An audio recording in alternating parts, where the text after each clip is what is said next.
The Hat Man, a shadow figure seen across all cultures. He appears at the foot of your bed in the deepest hours of night, a silhouette darker than the surrounding darkness, wearing what looks unmistakably like a wide-brimmed hat, and sometimes a long coat or cloak. He doesn't move, doesn't speak, just stands there watching with attention that feels malevolent and ancient, radiating a presence so oppressive that breathing becomes difficult and moving is impossible.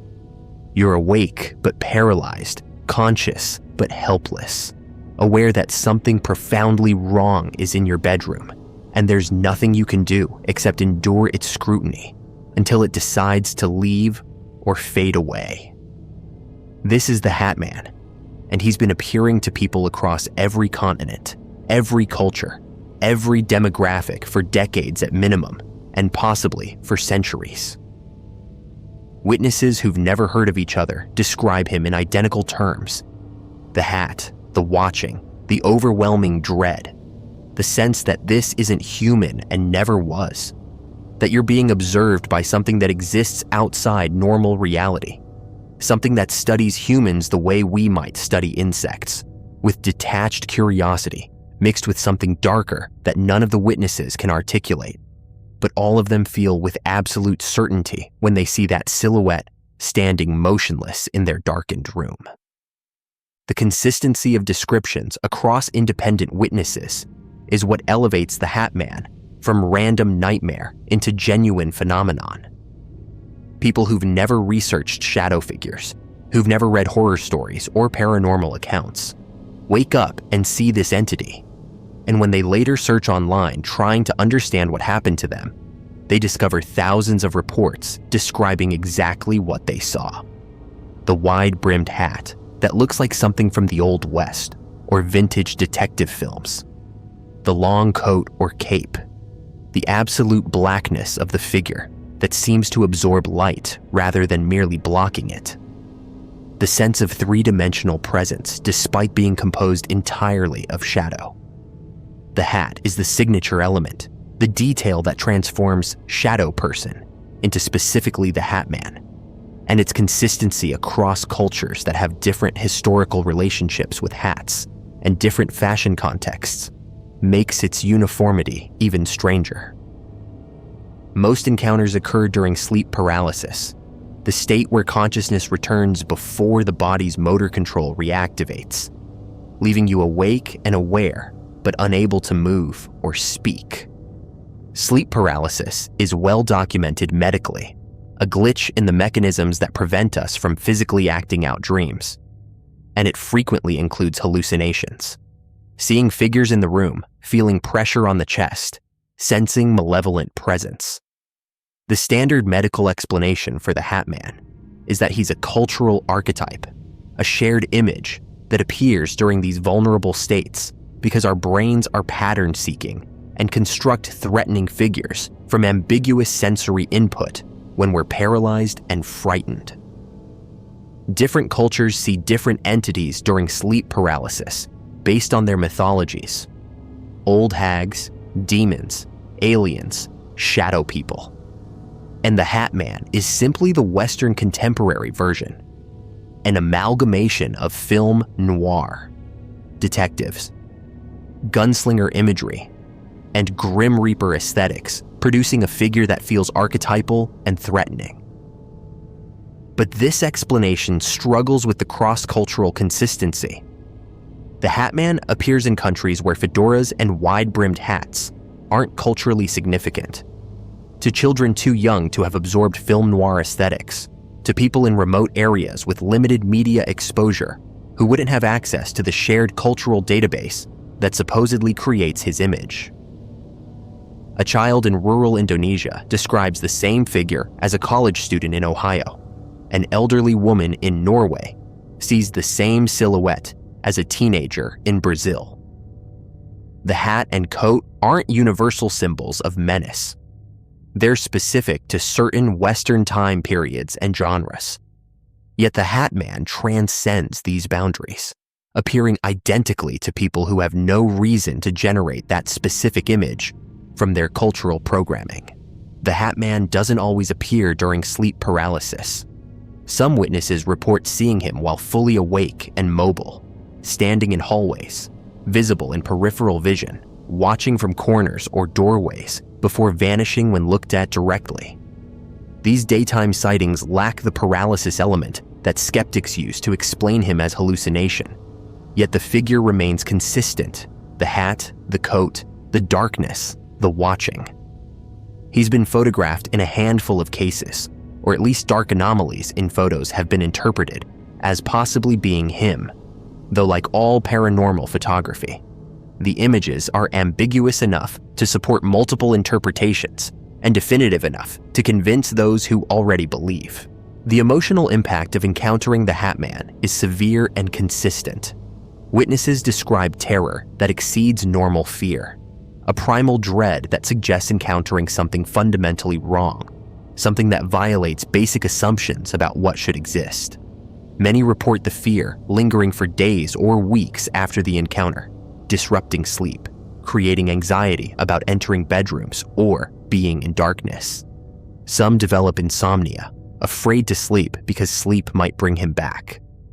Others report recurring encounters, as if once he's appeared, he continues returning, as if being noticed by him creates a connection that persists beyond the initial sighting. The sense of being studied is what many witnesses emphasize most strongly. He's not attacking, not threatening in any overt way, but his attention feels predatory and violating. You're being assessed, examined, cataloged. He's there for a purpose that relates to you, but that he'll never explain. And his complete stillness and silence make the experience more disturbing than active menace would. It's the patience of something that exists outside human timescales, that can stand and watch for as long as it wants, because it doesn't get tired, doesn't get bored, doesn't operate according to human limitations. The watching implies intelligence, consciousness, intention. This isn't random atmospheric manifestation, but an entity with agency who's chosen to appear and observe you specifically. Theories about what the Hat Man actually is span the full range of paranormal frameworks.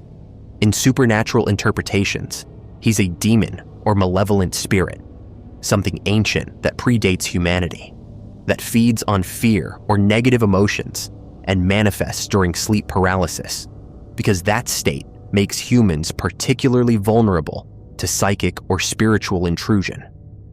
The hat and coat might be adopted affectations, appearance elements he wears, because they increase fear in modern humans, or they might be his actual form as perceived through the filter of human visual processing.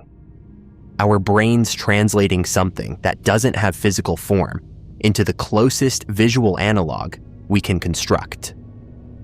Jungian psychology might interpret him as a shadow archetype, the collective unconscious manifesting as an external figure during altered states of consciousness. The hat marks him as other, as not belonging to the immediate time and space, as something from outside that's intruding into the personal sanctuary of the bedroom. He represents death, threat, the unknown, all the aspects of existence that consciousness tries to exclude, but that lurk always at the edges.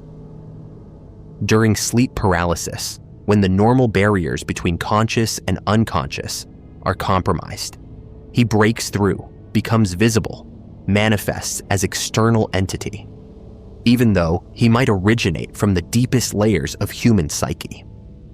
Interdimensional theories propose he's a being from parallel reality or adjacent dimension, something that exists in spaces that overlap with ours, but aren't normally accessible to human perception.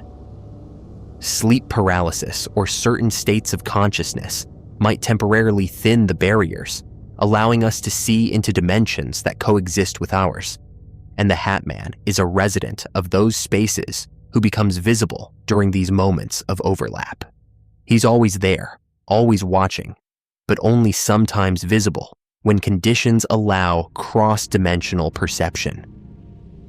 The hat and coat might be his actual appearance, or might be how our visual cortex interprets sensory data from an entity that doesn't properly translate into our dimensional physics. There are also theories connecting him to alien abduction phenomena, suggesting he's a screen memory or camouflage used by non-human intelligences during encounters they don't want remembered clearly. The paralysis, the bedroom setting, the sense of being examined, these match abduction accounts. Perhaps what people interpret as the Hat Man is actually alien entities conducting observations or procedures, with the Hat Man image serving as psychological cover, a less technologically threatening figure that human minds construct to replace memories of the actual encounter that would be too traumatic or too revealing to consciously process. The association with death and dying is strong in Hat Man lore. Some witnesses report seeing him around times of personal crisis, illness, or when death enters their life through loss of loved ones.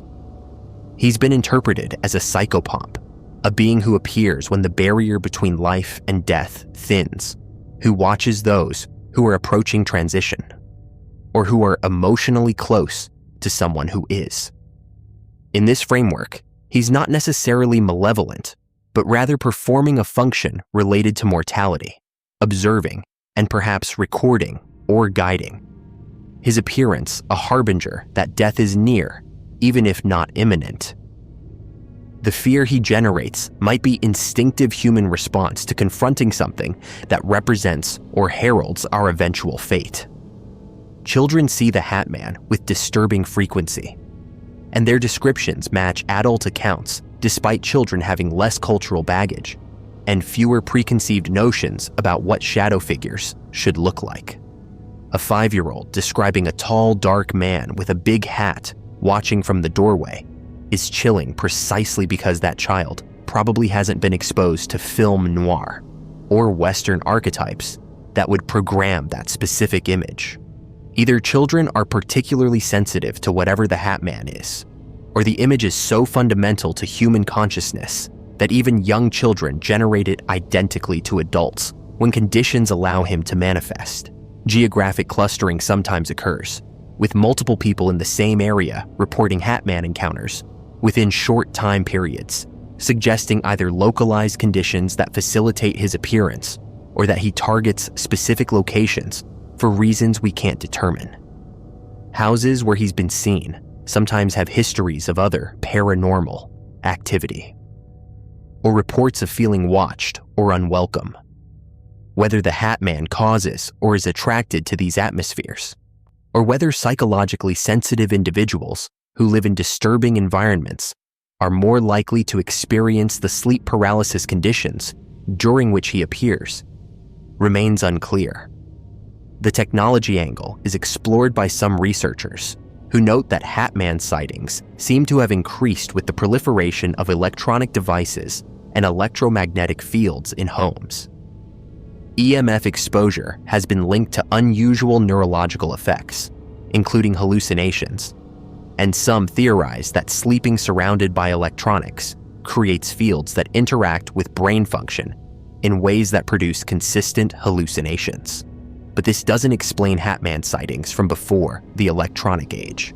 Historical accounts that describe similar figures in times when EMF exposure was minimal or non-existent, suggesting the phenomenon predates modern technology, even if technology might be making it more frequent. Encounters often include physical sensations beyond paralysis, pressure on the chest as if something is sitting or standing on you, difficulty breathing, coldness in the room that doesn't match the temperature, sensation of being touched or probed when nothing visible is making contact. These physical elements make the experience harder to dismiss as purely visual hallucination. The body is responding to something, whether that's neurological misfiring during sleep paralysis or actual presence that affects physical space and biology in measurable ways. Those who experience recurring visits from the Hat Man report that encounters sometimes escalate. The figure moves closer over successive appearances, or the sense of malevolence intensifies. or the paralysis lasts longer. Some witnesses describe developing a relationship with him, not friendly, but familiar and cyclical, as if he returns periodically to check on them for reasons that remain opaque. Others report that after initial encounters, they become sensitive to shadow figures in general, seeing multiple types of shadow entities where they previously saw none, as if the Hat Man's initial appearance opened their perception to an entire category of beings that exist alongside human reality. The question of why he wears a hat is strangely significant. Hats signify identity, profession, status in human culture. The wide-brimmed style he's consistently described wearing evokes specific archetypes: the Old West gunslinger, the private detective, the mysterious stranger. These are figures of authority, threat, justice, or judgment. Is the hat his actual appearance, or is it signaling something about his role or nature? Does he wear it to be more recognizable to human consciousness, to trigger specific associations and emotions? Or is it coincidence that what he is happens to resemble what humans interpret as a hat? Our brains taking something whose actual form we can't process and translating it into familiar objects. Skeptics point to the simple fact that tall, dark, humanoid shapes are naturally threatening to humans because they resemble predators or hostile humans, and adding a hat-like element at the top creates a more complete and therefore more frightening figure. During sleep paralysis, when the brain is hallucinating threats, it constructs the most effective fear stimulus it can generate, and a tall, dark, watching figure with distinctive headwear that makes it feel intelligent and intentional is remarkably effective at triggering terror. The consistency across cultures might reflect universal human psychology rather than a genuinely external entity. We all have similar brains that produce similar hallucinations under similar conditions of paralysis and fear. But for those who've encountered him, these explanations feel inadequate to capture the actual experience. The presence isn't vague or dreamlike. It's absolutely concrete, more real than dreams, as present as any physical person in the room. The details aren't fuzzy or uncertain. The hat, the watching, the malevolence are crystal clear. And the aftermath isn't like waking from a nightmare where relief comes quickly. It's lasting disturbance, persistent sense that something was genuinely there, that you've been noticed by something that continues to exist, whether you're aware of it or not. The Hat Man has entered popular culture sufficiently that he's recognized in creepypasta communities, horror fiction, paranormal discussion boards. This creates feedback where awareness potentially influences experience. People who know about the Hat Man might be more likely to interpret ambiguous experiences as encounters with him.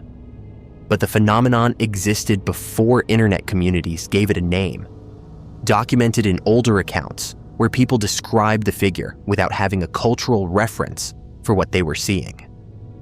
The modern naming and sharing might be amplifying the phenomenon, but the core experience appears to predate its internet fame. What remains undeniable is that across the world, independent of cultural background or exposure to paranormal media, people wake up paralyzed and see the same figure. Tall, dark, wearing a distinctive hat, standing and watching with attention that feels ancient and wrong.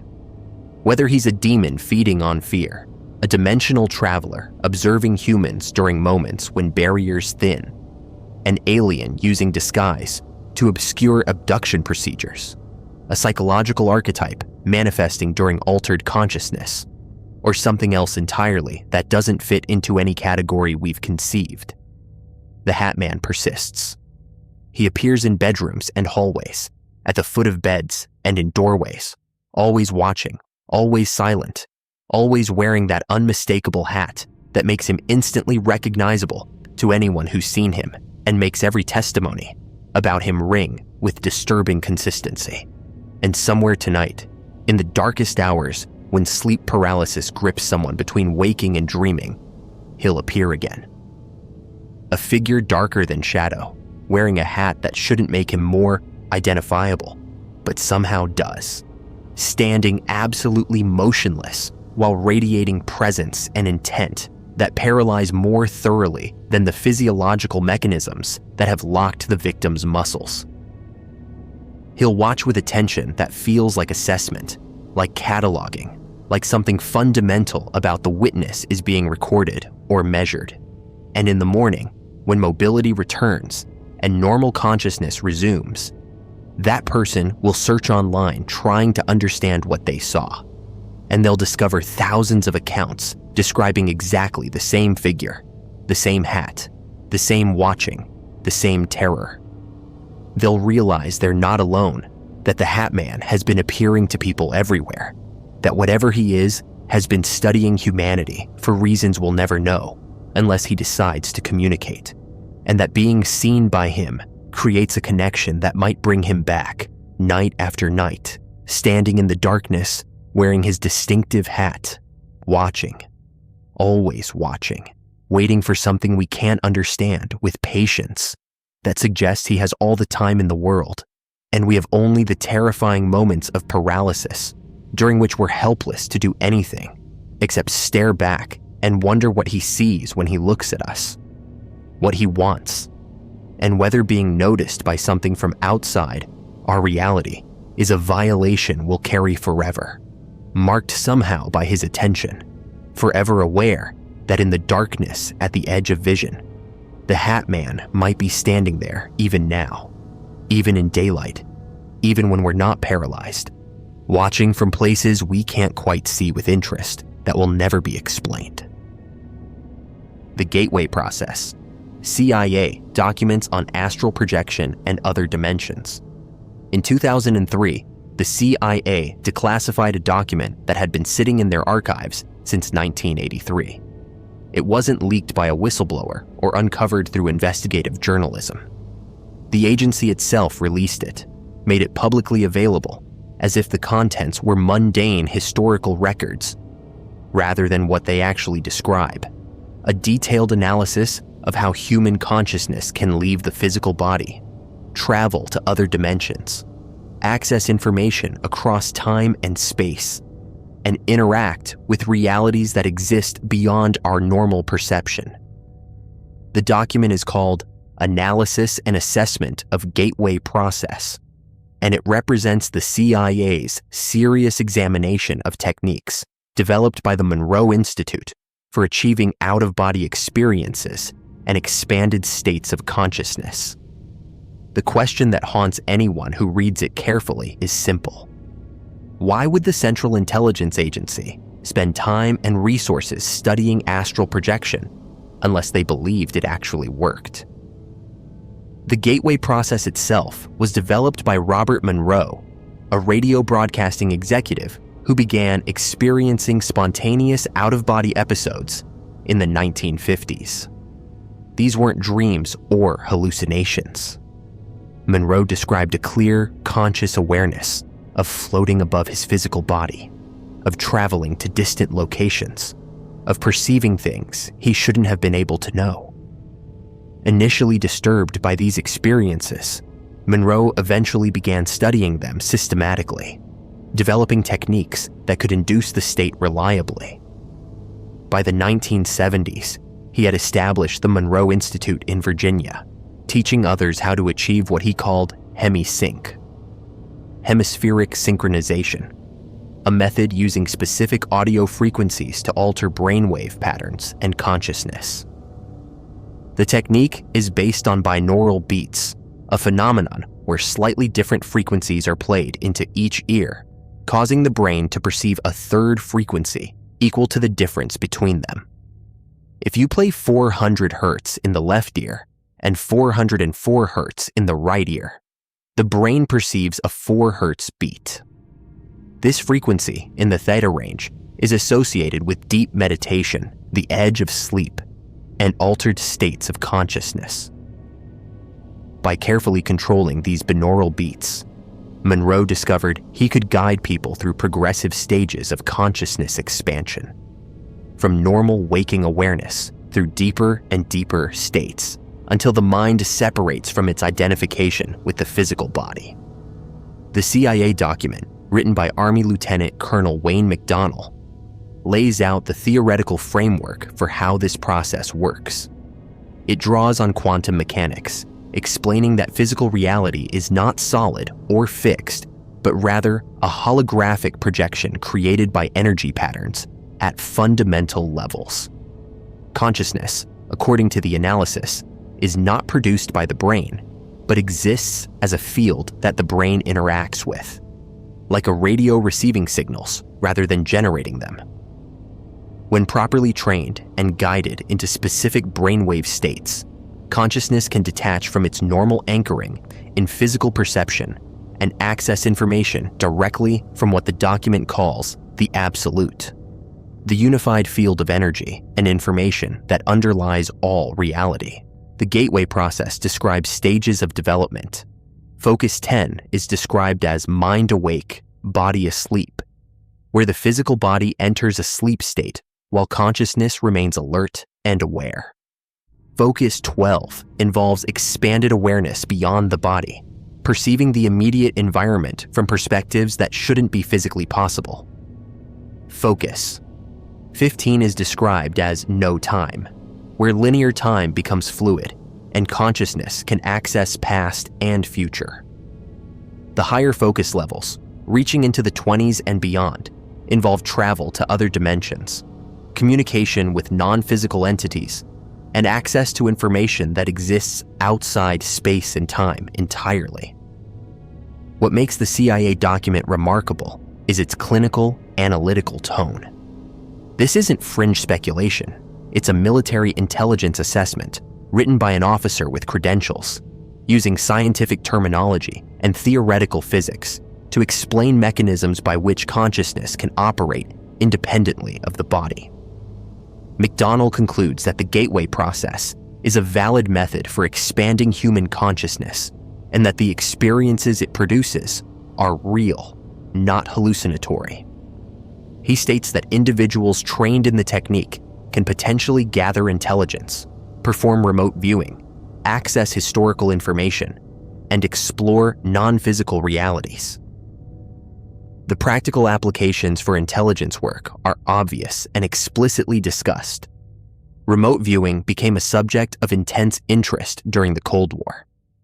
The idea that trained psychics could project their consciousness to distant locations, see inside enemy facilities, read classified documents, or observe military installations without physically traveling.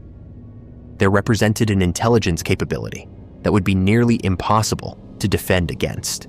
If it worked, even partially, even unreliably, it would be worth pursuing. The CIA's Stargate project, which ran from the 70s through the mid-90s, was dedicated to exactly this kind of research. The gateway process was one methodology among several that intelligence agencies explored for achieving remote viewing and expanded consciousness capabilities. Skeptics point out that the Stargate project was eventually shut down, with official assessments concluding that remote viewing wasn't reliable enough for intelligence purposes. But those familiar with how classification and compartmentalization work note that publicly canceling a program doesn't necessarily mean the research stopped. It might mean the research succeeded well enough that it moved deeper into classified channels, away from congressional oversight and public records requests. Alternatively, it might have produced results that were real but inconsistent, useful enough to continue studying quietly while maintaining public skepticism as a cover.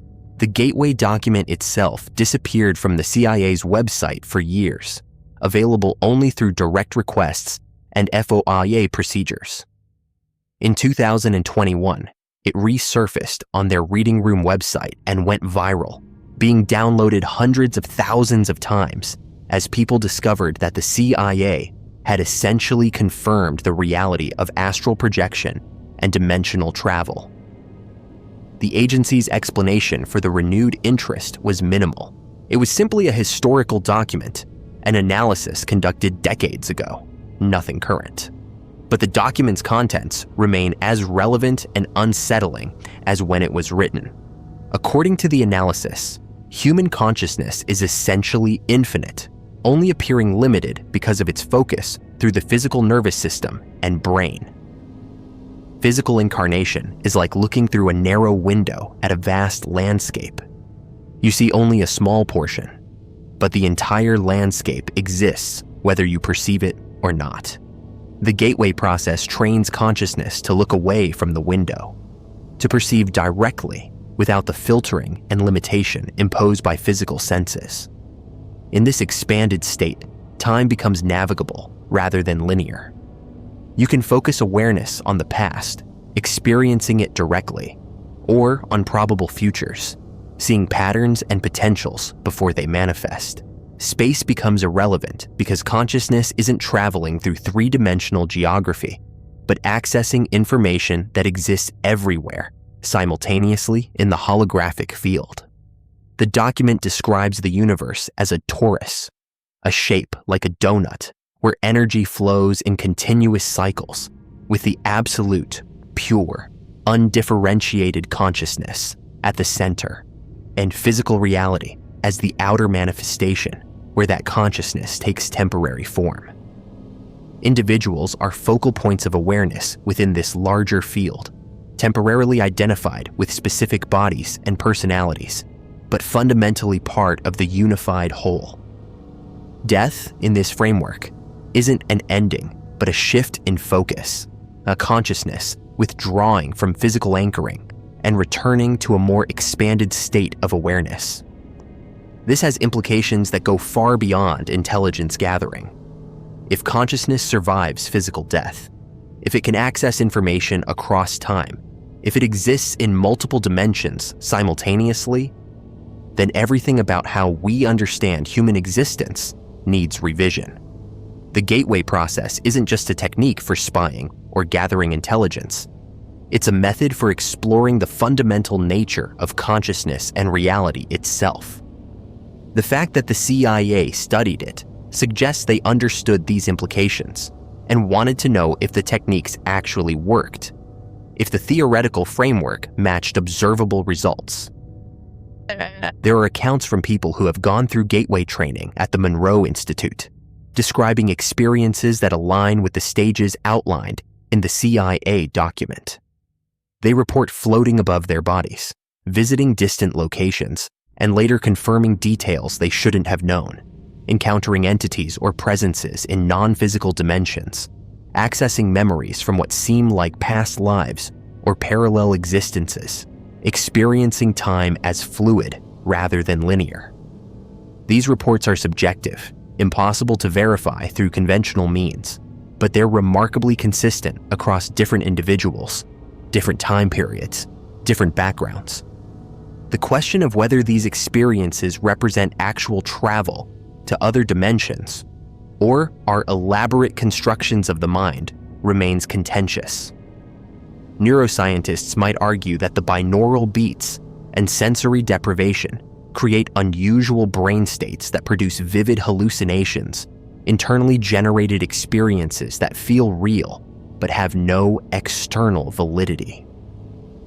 However, cases where remote viewers provided accurate information about distant locations, or where individuals in out-of-body states witnessed events they later confirmed occurred, suggest that something more than hallucination might be involved. The information has to come from somewhere. The Gateway document acknowledges this ambiguity, but leans toward the interpretation that the experiences are genuine access to expanded dimensions of reality. McDonnell's analysis suggests that consciousness is primary, that physical reality emerges from consciousness rather than the reverse, and that techniques like Gateway allow us to experience ourselves as we actually are, multi-dimensional beings temporarily focused through physical form. The brain doesn't generate consciousness. It filters and limits it, allowing us to focus on physical survival and operation in three-dimensional space. Remove or bypass those filters, and consciousness expands into its natural state. There are also darker implications that the document touches on briefly. If consciousness can travel to other dimensions, what exists in those dimensions? The reports from Gateway participants include encounters with entities, beings that exist in non-physical form, some of which seem helpful or neutral, and others that seem predatory or malevolent. Are these actual independent consciousnesses, or are they aspects of the participant's own psyche? The document doesn't provide definitive answers, but it acknowledges that navigation of non-physical dimensions involves risks and unknowns, that not everything encountered in expanded states is friendly or benign. Some conspiracy theories suggest that the Gateway process research uncovered things the intelligence community didn't want publicly known. Information about the nature of reality, about non-human intelligences, about what happens after death, about the extent to which physical reality is a construct that can be manipulated by focused consciousness. If any of these discoveries were made, they would be classified at the highest levels, too disruptive to social and religious structures to release, too powerful to allow into general knowledge.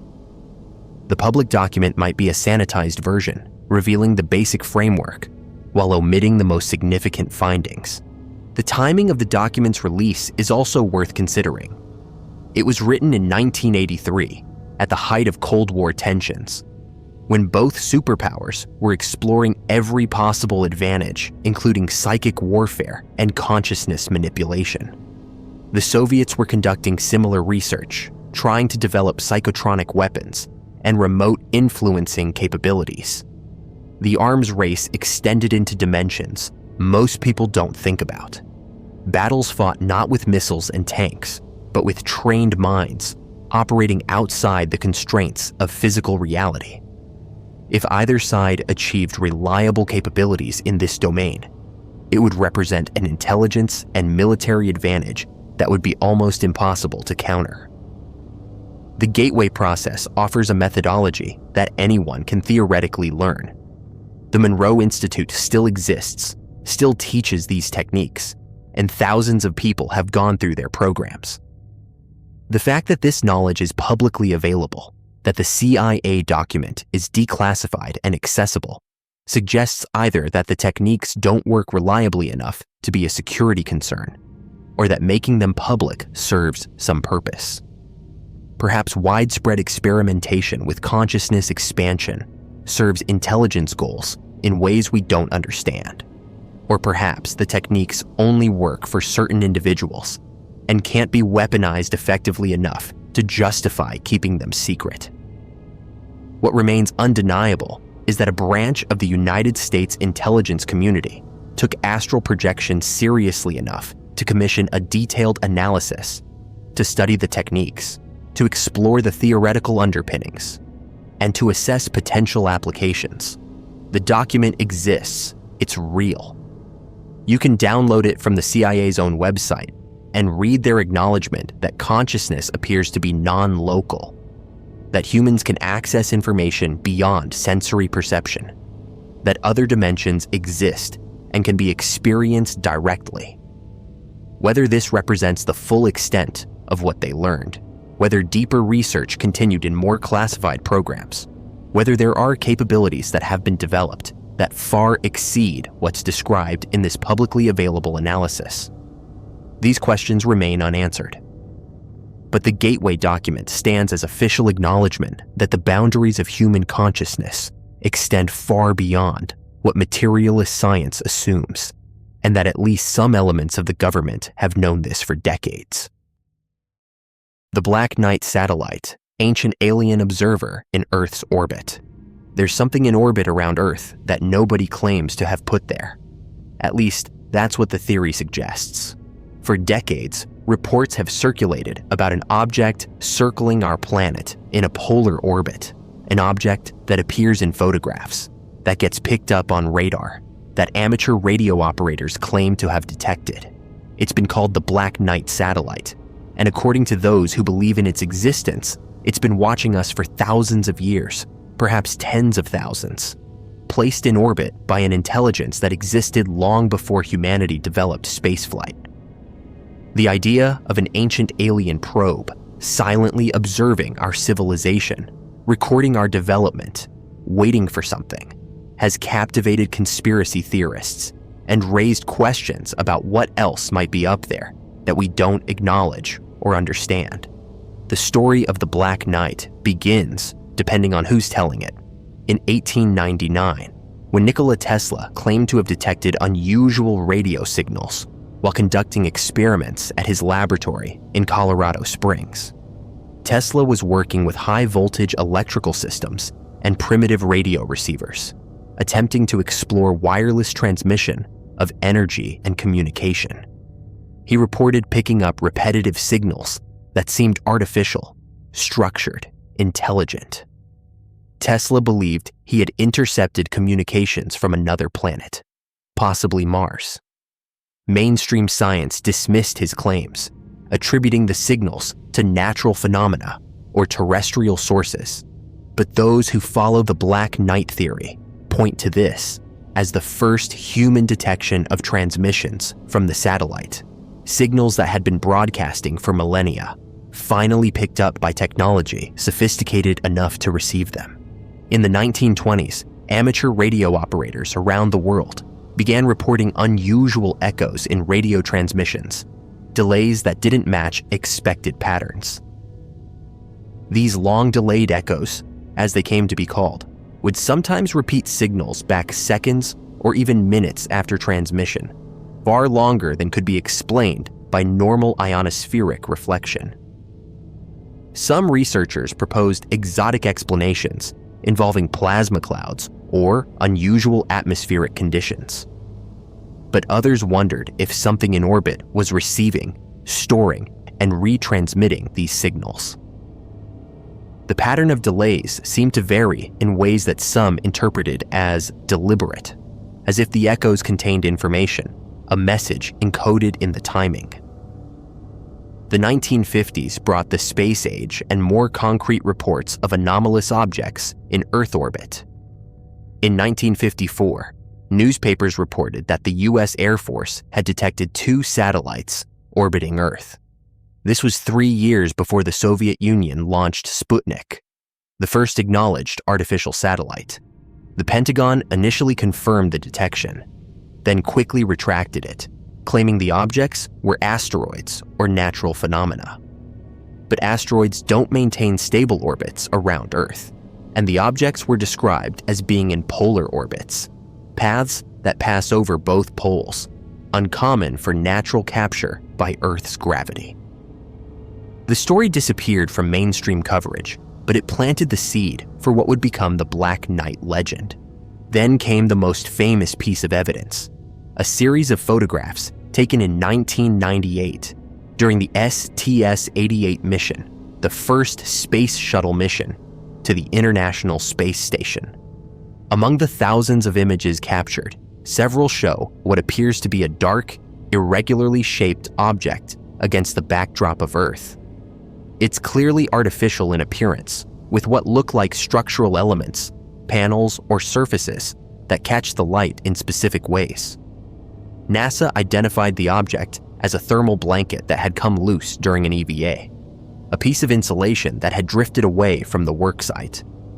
But those who believe in the Black Knight point out that the object appears in multiple photographs from different angles, seems to be in a stable position rather than tumbling freely, and has features that don't quite match the explanation of a loose blanket flapping in the void.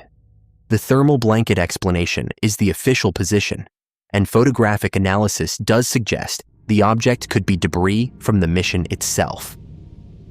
But the Black Knight theory had already been building for decades before these photographs emerged, and believers see them as confirmation rather than the origin of the mystery.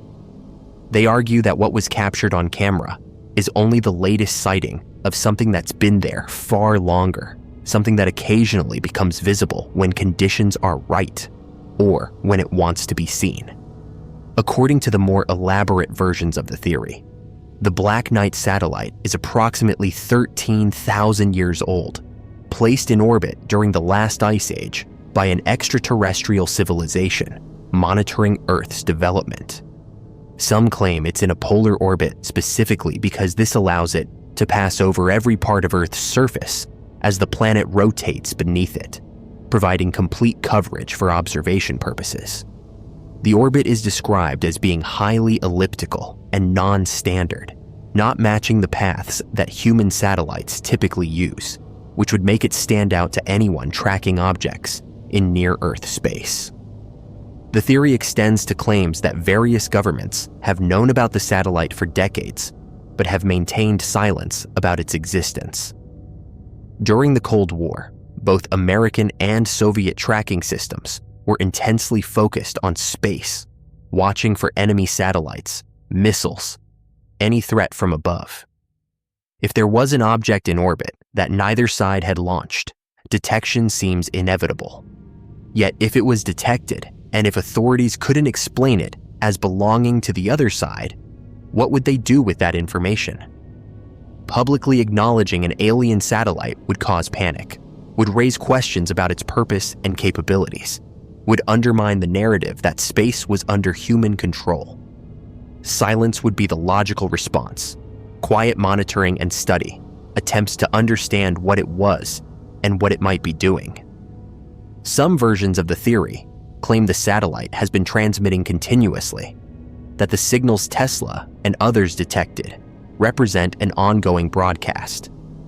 Attempts have allegedly been made to decode these transmissions, with various researchers claiming to have found patterns that suggest star maps, information about the satellite's origin system, or warnings about humanity's future. In the 1970s, a Scottish astronomer named Duncan Lunan claimed to have decoded the long-delayed echoes from the 1920s, finding they described a star map pointing to Epsilon Boötis, a star system about 200 light-years from Earth. Lunan suggested the satellite might be a probe from that system, placed in orbit around Earth thousands of years ago, sending information back or leaving messages for us to find when we became technologically capable. Lunan later distanced himself from these claims, but the idea that the Black Knight contains a message has persisted. The name itself, Black Knight, has murky origins.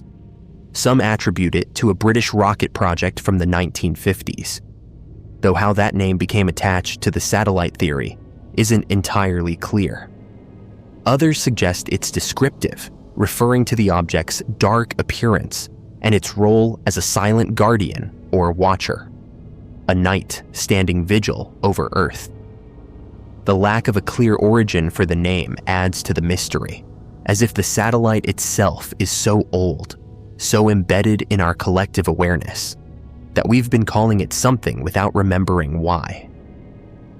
Skeptics point out that space is full of debris, that thousands of objects orbit Earth, that misidentifications are common, and that the pieces of the Black Knight story come from different sources and different time periods, woven together into a narrative that doesn't hold up under scrutiny. They note that the 1950s detection of satellites before Sputnik was likely a miscommunication or error, that long-delayed echoes have been explained by natural phenomena, that Tesla's signals were probably terrestrial radio interference, and that the 1998 photographs show exactly what NASA says they show: lost insulation floating in orbit. Each individual piece, examined independently, has explanations that don't require ancient aliens. But those who believe in the Black Knight argue that the pattern is what matters, that the accumulation of reports across different decades, different technologies, different observers, all pointing towards something unexplained in orbit, suggests more than coincidence or misidentification. They ask why certain space agencies seem reluctant to discuss certain objects, why some radar tracks get classified, why certain photographs taken by astronauts aren't released or are only made public years later with minimal context. The nature of space monitoring and satellite tracking means much of the data is classified for national security reasons, which creates gaps where speculation can flourish. There's also the question of what such a satellite would be doing if it exists. The most common theory is observation, that it's essentially a camera, or multiple cameras, or sensors we can't even imagine, recording everything that happens on Earth. Every war, every civilization that rises and falls, every technological development, all captured and stored or transmitted back to wherever it came from. The idea that we've been under surveillance for thousands of years, that our entire history is recorded somewhere, watched by intelligences we can't communicate with or comprehend, is both fascinating and deeply unsettling. Are we a science project, a reality show for alien viewers, a quarantined species being monitored to see if we'll destroy ourselves or achieve something worthy of contact? Some theories suggest the satellite is automated, a von Neumann probe designed to travel between star systems, replicate itself, and study developing civilizations. It would require no crew, no ongoing support, programmed to fulfill its observational mission indefinitely, powered by methods we can only speculate about: solar energy, nuclear decay, or technologies we haven't discovered. If such probes were sent out by an advanced civilization millions of years ago, they could be scattered throughout the galaxy by now, watching countless worlds, waiting for species to reach certain developmental thresholds before making contact or simply continuing their eternal observation. Others believe the Black Knight isn't just watching, but actively influencing, that it has capabilities beyond passive observation. Could it affect our technology, our communications, our development? Some point to unexplained technical glitches, satellite failures, or communications disruptions as possible interference from the Black Knight. If it has been here for thousands of years, if it has technology that advanced, then it could potentially interact with our primitive systems in ways we wouldn't recognize or understand. Every GPS glitch, every satellite that fails for unknown reasons, every unexplained signal from space. Could some percentage of these be related to the presence of something far more sophisticated sharing our orbital space? The psychological aspect of the Black Knight theory is worth considering. Humans have always felt watched, have always sensed eyes upon them, have always wondered if something greater is observing and judging. Ancient peoples imagined gods in the sky, watching human affairs, recording deeds for eventual judgment. The Black Knight is a technological version of the same archetype, the watcher in the heavens, recording everything, waiting. It speaks to our awareness that we're not living in isolation, that our actions have consequences, that somewhere, somehow, someone might be keeping track. Whether the Black Knight satellite exists as a physical object, whether it's a collection of misidentified space debris and natural phenomena woven into a compelling narrative, or whether it represents something genuinely anomalous that governments have chosen not to acknowledge, the theory persists because it addresses fundamental questions about our place in the universe. Are we alone? Are we being watched? Is there intelligence out there that has been aware of us far longer than we've been aware of it? The Black Knight is a focal point for these questions, a specific claim that can be debated and investigated, even if definitive proof remains elusive. And somewhere up there, among the thousands of satellites and pieces of debris in Earth orbit, something might be watching, recording, waiting, fulfilling a purpose programmed into it millennia ago, silent and patient as humanity slowly reaches toward the stars, still unaware of what's been circling above us all along. The doppelganger phenomenon, meeting yourself from another timeline.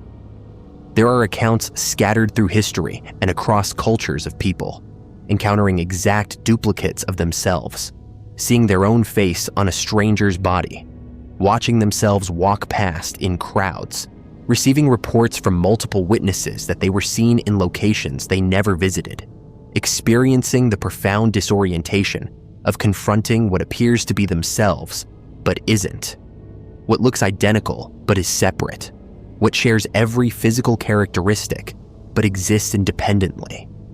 Traditionally, these were interpreted as supernatural omens, as harbingers of death or misfortune, as spiritual phenomena suggesting the soul had left the body or that death was approaching. But there's an interpretation that's gained traction in an era of quantum physics and multiverse theories, an explanation that transforms doppelgangers from supernatural entities into dimensional travelers, into versions of yourself from parallel timelines who have somehow crossed into our reality, who exist here simultaneously with you because the barriers between universes have temporarily failed or have been deliberately breached, making doppelganger encounters not hallucinations or evil twins or spiritual warnings, but actual meetings between alternate versions of the same person, between the you who made certain choices and the you who made different choices, between the timeline where you went left and the timeline where you went right, between quantum branches that normally remain separate, but that under certain conditions can overlap, can intersect,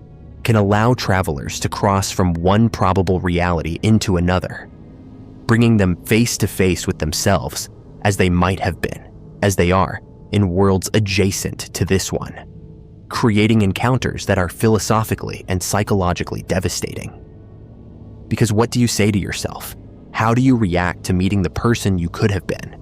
How do you process the fact that alternate versions of you exist and that you're now sharing space with one, that the multiverse isn't theoretical, but is physically present in the form of your own face, looking back at you with recognition or confusion or horror equal to your own, two versions of the same person encountering each other across dimensional boundaries that should have kept them forever separate, forever ignorant of each other's existence, but that have failed or been breached, leaving both of you confronting the reality that you're not unique, that identity is less singular than you believed, that the choices you made that define who you are were also not made in another timeline where a different version of you chose differently and became someone else who nonetheless shares your face, your body, your memories, up to the point of divergence, making doppelganger encounters not supernatural but hypernatural, not impossible, but simply requiring physics we don't yet fully understand, physics of branching timelines and quantum probability and dimensional barriers that are permeable under conditions we haven't identified, leaving us with reports of people meeting themselves, of encounters between alternate selves, of doppelgangers who aren't demons or omens, but are literally you from another world, another time, another set of choices that led to the same person, but different life, different outcomes, different versions of the same identity existing simultaneously across the multiverse, and occasionally, impossibly. Meeting in moments that challenge everything we believe about uniqueness and selfhood, and the nature of personal identity that we assume is singular when the multiverse suggests it's plural, that there are many yous across many worlds, and that sometimes, under conditions we don't control and don't understand, those many yous can see each other, can meet each other, can confront the disturbing reality that you are not one but many, that your identity is distributed across quantum branches, and that the doppelganger you encounter might be yourself from a world where everything went differently, where the fork in the road led to different destination, where you made different choices that created different person who nonetheless is you, creating encounters that neither folklore nor science has adequate frameworks for understanding, leaving doppelganger phenomenon suspended between supernatural interpretation that no longer satisfies in materialist age and scientific interpretation that requires physics we don't yet possess, between omen and actuality, between hallucination and dimensional crossing, between impossible and merely unexplained. The historical accounts of doppelgangers are extensive and cross-cultural. The German word Doppelgänger means double walker or double goer, and German folklore is particularly rich with accounts of these phenomena. But similar concepts exist globally. The fetch in Irish folklore, the caw in ancient Egyptian belief, the Vardøger in Scandinavian tradition. Various concepts across indigenous cultures of spiritual doubles or alternate selves that can manifest separately from the physical body. The common thread is the appearance of someone who looks exactly like you but isn't you, who exists independently, who can be seen by others, even when you're elsewhere, creating situations where your presence is reported in multiple locations simultaneously, or where you encounter your own reflection walking towards you as if it were a separate person. The experiential accounts from modern times continue to accumulate. People report seeing themselves across streets, in crowds, in photographs from locations they never visited. They receive messages from friends asking why they didn't acknowledge them at places they never were. They encounter strangers who insist they've met before, who have detailed memories of interactions that never occurred, suggesting the stranger actually met an alternate version of them, a doppelganger who exists in this timeline and who has been living a parallel life, creating confusion, creating proof that duplicates exist, that identity is not as unique as we assume. The most disturbing accounts involve direct face-to-face encounters. The person sees themselves, makes eye contact with themselves, experiences the profound cognitive dissonance of their brain, trying to process visual input that shouldn't be possible, seeing your own face on someone else, watching yourself from external perspective, confronting the reality that you are simultaneously the observer and the observed, the self and the other. These encounters typically last moments before one party flees or the doppelganger vanishes, leaving the witness with experience that's impossible to explain satisfactorily through normal frameworks, that challenges their understanding of reality and identity in ways that persist long after the encounter ends. The quantum physics interpretation draws on many worlds or multiverse theories. In the Everett interpretation of quantum mechanics, every quantum event creates branching timelines where all possible outcomes occur, each in a separate universe. You exist in all of these branches. In one, you made one choice. In another, you made a different choice. In countless parallel worlds, countless versions of you are living lives that diverged at every decision point, every random quantum event that affected your trajectory. Normally, these parallel yous exist in separate universes, with no interaction, no awareness of each other. But if the barriers between universes are permeable, if under certain conditions dimensional boundaries can weaken or fail, then perhaps occasionally alternate versions can cross over, can manifest in timelines that aren't their own, appearing as doppelgangers, as duplicates, as alternate selves. The mechanism by which this crossing might occur isn't specified by current physics. Quantum mechanics describes the branching, but doesn't provide pathways for travel between branches. The barriers between timelines, if they exist, aren't understood. What conditions might allow crossing, what energy requirements or technologies or accidents might create dimensional portals, remains entirely speculative. But the mathematical framework of quantum mechanics doesn't forbid it, doesn't contain principles that make inter-timeline travel definitively impossible, leaving it as theoretical possibility that might be achievable under conditions we don't yet understand or haven't yet encountered. The psychological impact of doppelganger encounters is severe because they violate fundamental assumptions about selfhood. We experience ourselves as unique individuals, as the only version of ourselves that exists. Encountering evidence that this isn't true, that other yous exist, that identity is replicated across timelines, creates existential crisis. Who are you if you're not unique? What does it mean to be you if there are other yous? Are they you, Or are they separate people who happen to be identical?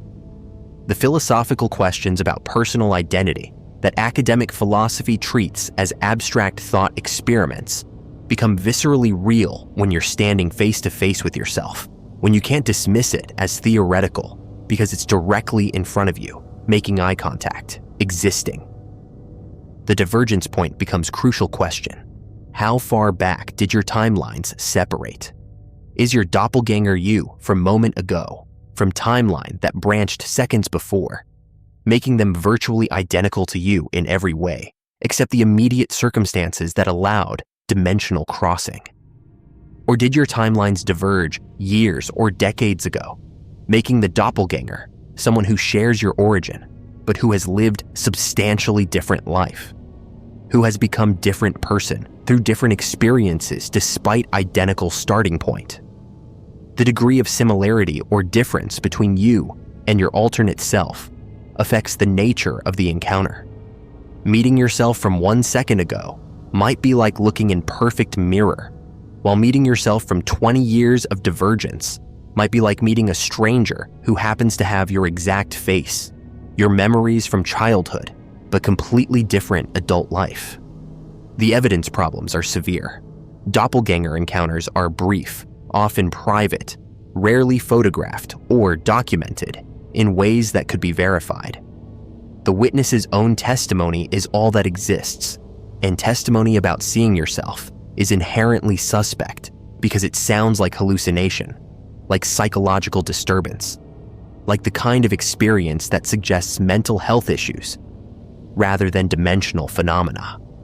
Even when multiple witnesses report seeing the same person in 2 locations simultaneously. Coordinating their reports and verifying timeline details proves difficult, leaving most doppelganger accounts as anecdotal reports that can't be rigorously investigated or confirmed. The mistaken identity explanation accounts for many reported doppelgangers. Humans aren't as unique looking as we tend to believe. Statistical analysis suggests that for any given person, several other people exist globally who resemble them closely enough to be mistaken for them by casual observers. These lookalikes aren't perfect duplicates, but in certain lighting, at certain distances, from certain angles, they can appear identical, creating situations where friends report seeing you somewhere you weren't, where you glimpse someone who looks remarkably like you, where the superficial resemblance is interpreted as exact duplication when closer inspection would reveal differences. The millions of people on Earth make it statistically likely that close lookalikes exist for most people, removing the need for supernatural or dimensional explanations. But this doesn't account for the cases where the resemblance is too perfect, where not just general appearance, but specific details match exactly, where mannerisms and voice and characteristics beyond mere physical features are identical, where the doppelganger isn't just someone who looks like you, but is someone who is you in every observable way. These cases, if accurately reported, require explanation beyond statistical lookalikes, require either fraud, staged encounters, elaborate hoaxes, or actual phenomena that produces perfect duplicates through mechanisms that normal biology doesn't include.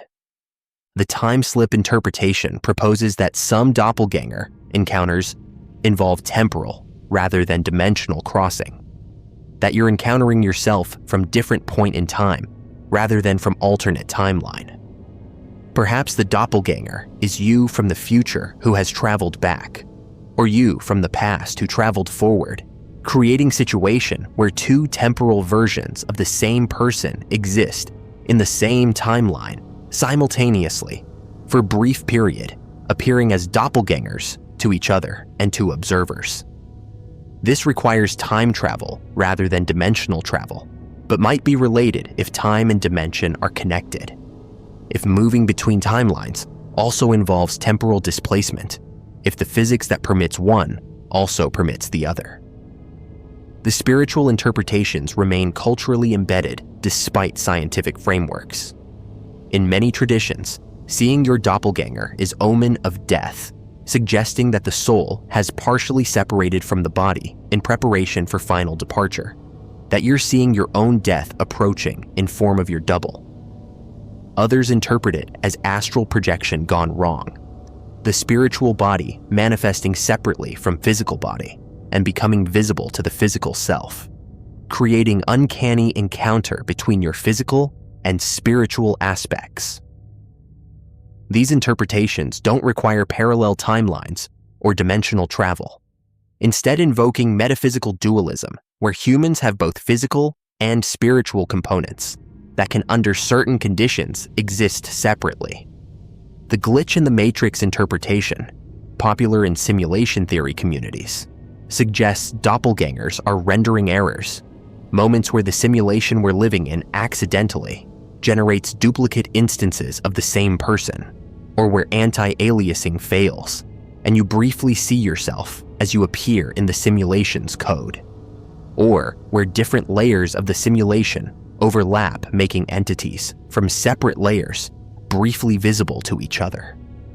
This doesn't invoke parallel timelines, but rather parallel instances within a single simulated reality, making doppelgangers artifacts of computational rather than physical reality.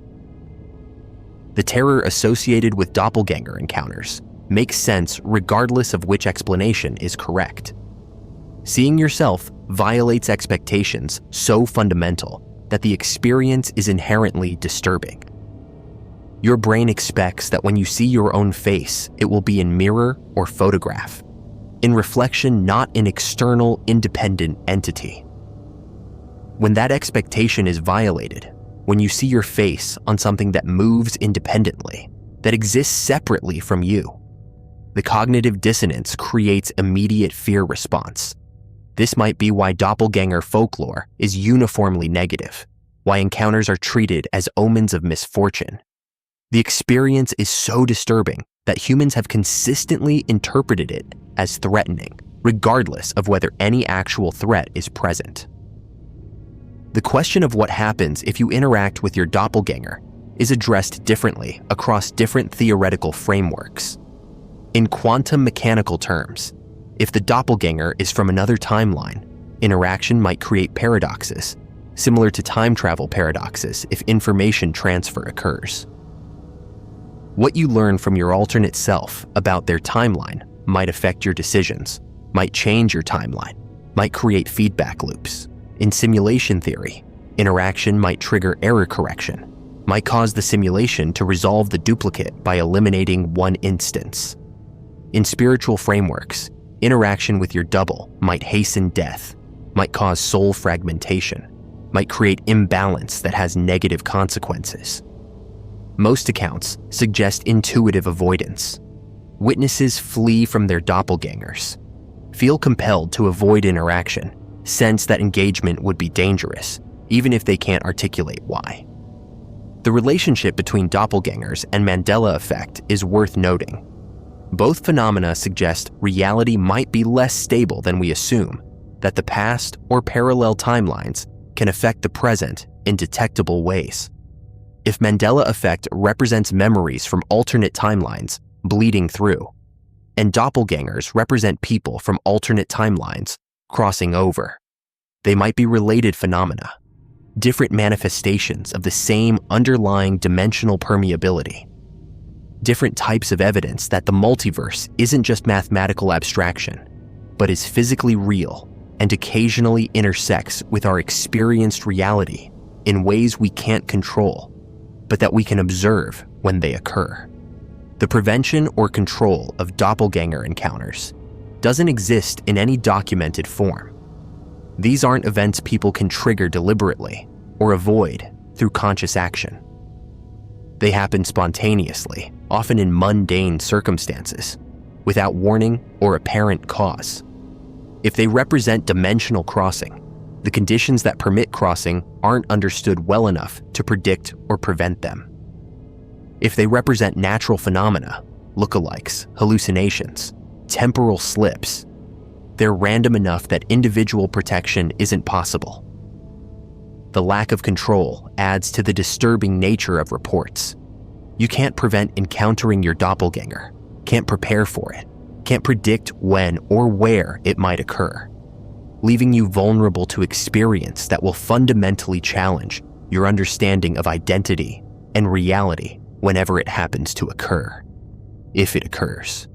Whether doppelgangers are alternate selves from parallel timelines, temporal duplicates from time travel, spiritual phenomena involving soul separation, simulation glitches, statistical lookalikes, or psychological hallucinations, the reports continue, the encounters continue. The human experience of seeing ourselves as if we were other continues to disturb and fascinate and challenge our assumptions about uniqueness and identity and the nature of the self that we experience as singular. But that might be plural, that might exist in multiple forms across multiple realities, that might occasionally encounter itself when dimensional boundaries fail or weaken, creating moments where the multiverse becomes personal, becomes visible, becomes undeniable in form of your own face, looking back at you with the recognition that comes from seeing yourself, and the horror that comes from seeing yourself from outside, from being simultaneously subject and object, observer and observed, the one who sees and the one who is seen, creating experience that breaks the normal unity of selfhood, that reveals identity as less stable than we believe, that proves or suggests that you are not one but many, that the person you are exists in multiple versions across multiple worlds, and that sometimes, impossibly, those versions can meet, can see each other, can confront the reality that the uniqueness we assume is fiction, that identity is distributed across probability space, across quantum branches, across the multiverse that generates infinite variations of every person, making each of us simultaneously unique in our specific timeline and replicated infinitely across all possible timelines, leaving doppelganger phenomenon as either the most disturbing quantum mechanical effect, proving that parallels exist and can cross into this reality, or as persistent human experience that combines lookalikes with psychological projection and cultural interpretation to create encounters that feel significant even when they're statistically normal, leaving us wondering when we glimpse someone who looks like us, whether we're seeing a stranger who happens to resemble us, or whether we're seeing ourselves from another world, another timeline, another set of choices that led to the same person living different life.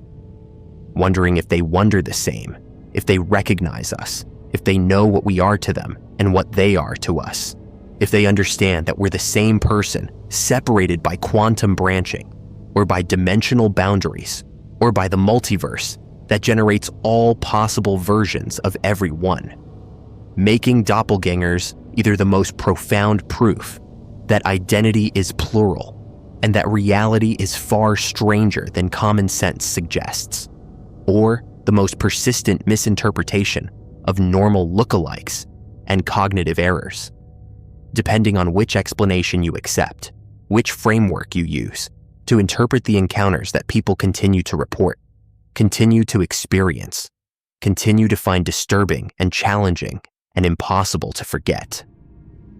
The moment when you see yourself and realize you're not alone, not unique, not singular, but are one of many, one of infinite, one version among countless versions of the same person, meeting yourself across the dimensional divide, across the timeline separation, across whatever barrier usually keeps the alternate yous separate and hidden from each other, failed temporarily, breached momentarily, allowing the doppelganger encounter that proves either that the multiverse is real and accessible, or that human experience is far more prone to illusion and error than we'd like to believe, leaving the phenomenon permanently ambiguous, permanently unsettling, permanently suspended between explanation frameworks that are all insufficient, that all fail to capture the full strangeness of encountering yourself, of meeting the person who is you but isn't you, who shares your identity but exists separately,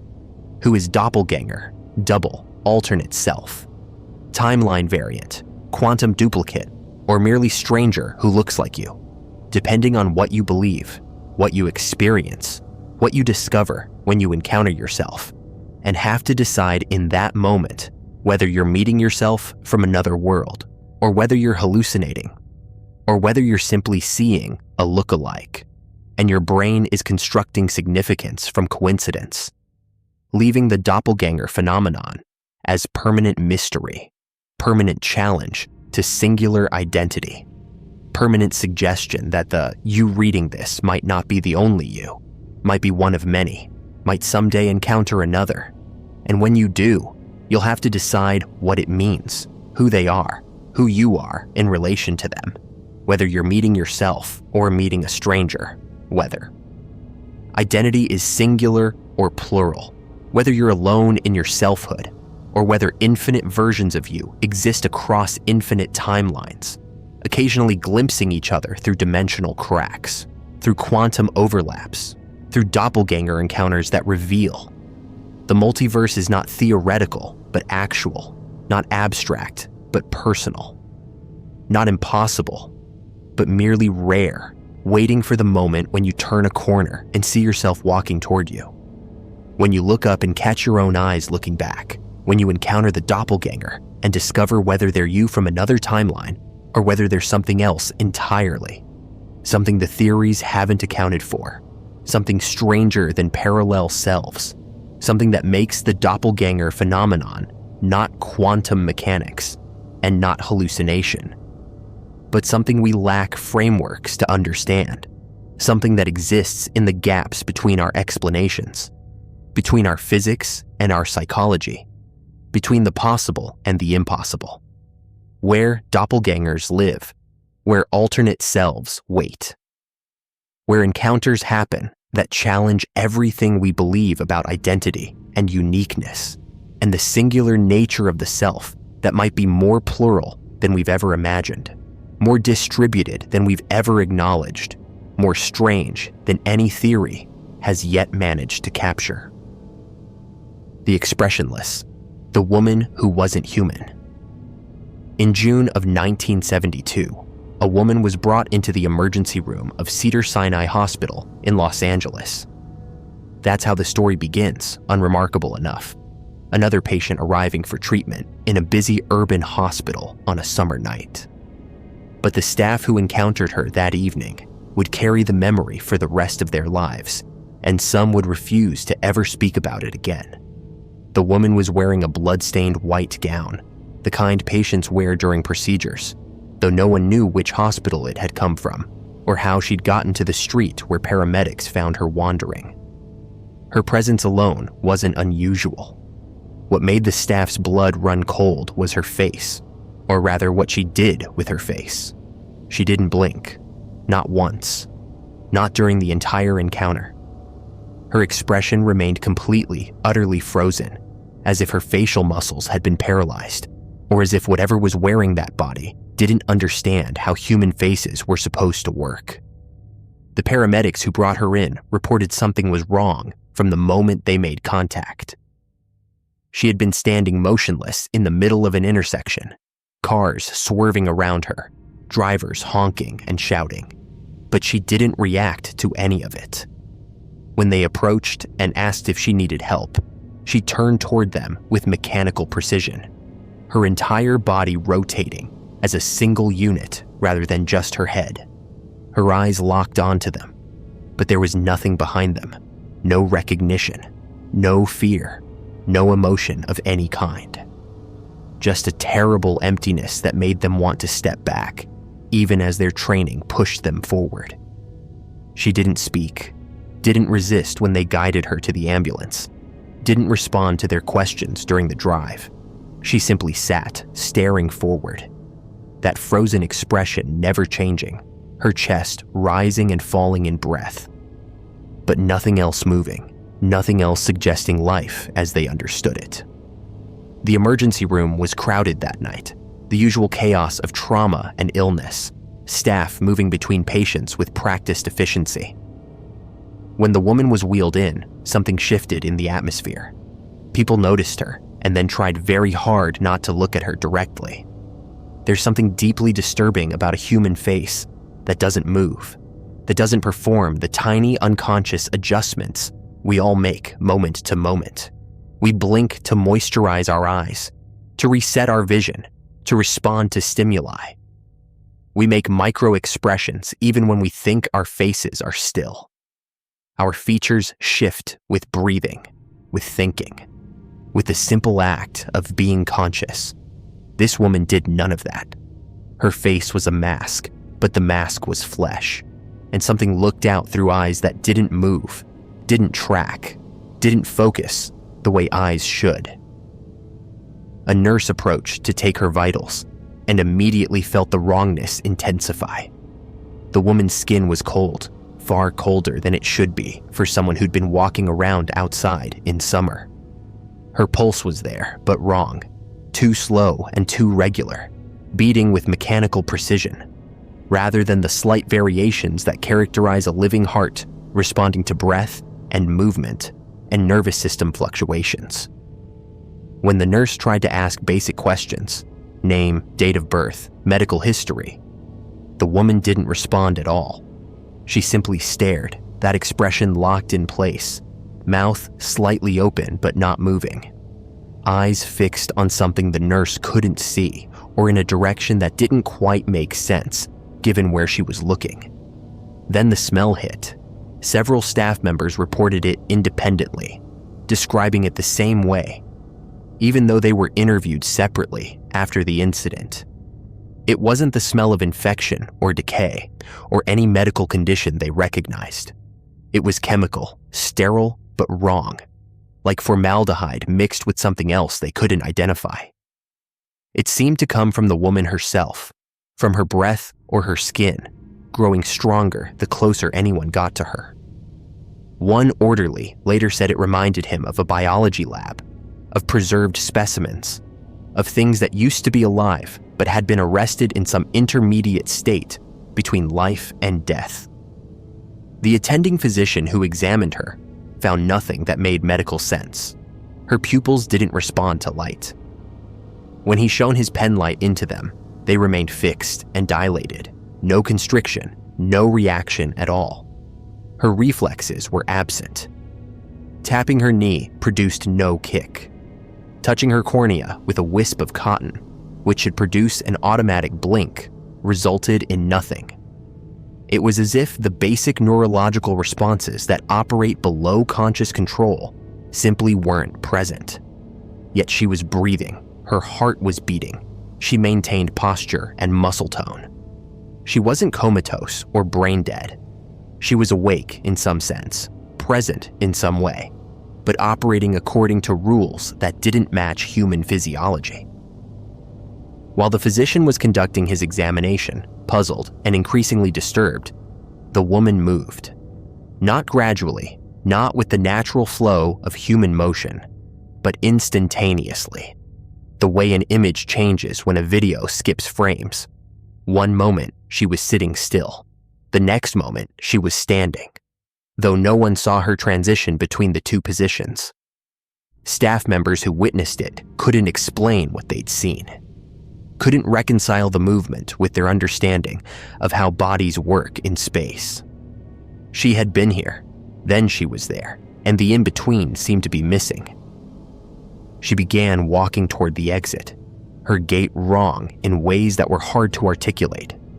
The legs moved, the feet touched the floor in the right sequence, but something about the rhythm was off, too smooth or too jerky, lacking the natural bounce and sway that comes from a skeleton connected by joints and animated by muscles and tendons.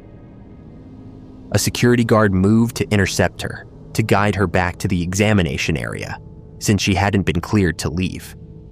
When he reached out to touch her shoulder, she stopped instantly, as if someone had pressed a pause button. Then, slowly, she turned her head, and for the first time since arriving, her expression changed. Her mouth opened wider, far wider than should be comfortable, the jaw hinging in a way that suggested the bone structure underneath wasn't quite right. Inside, her teeth looked normal enough, but there were too many of them, or they were arranged wrong. or something about the inside of her mouth created an optical illusion that made people's eyes refuse to focus properly. The security guard stepped back, his hand dropping away without making contact. Later, he would have trouble describing exactly what he'd seen.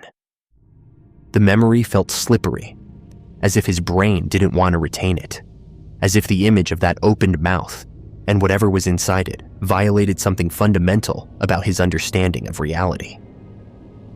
The woman closed her mouth and continued toward the exit.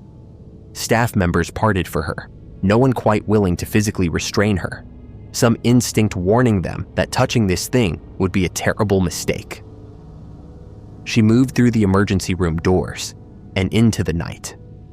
2 security guards followed at a distance, maintaining visual contact while calling for backup. They watched her walk through the parking lot with that same mechanical gait, heading toward the street. Then, in the space between streetlights, in the shadow cast by the building, she simply wasn't there anymore. The guards both saw it, both would swear to it in their reports. She didn't run, didn't hide behind anything, didn't turn a corner.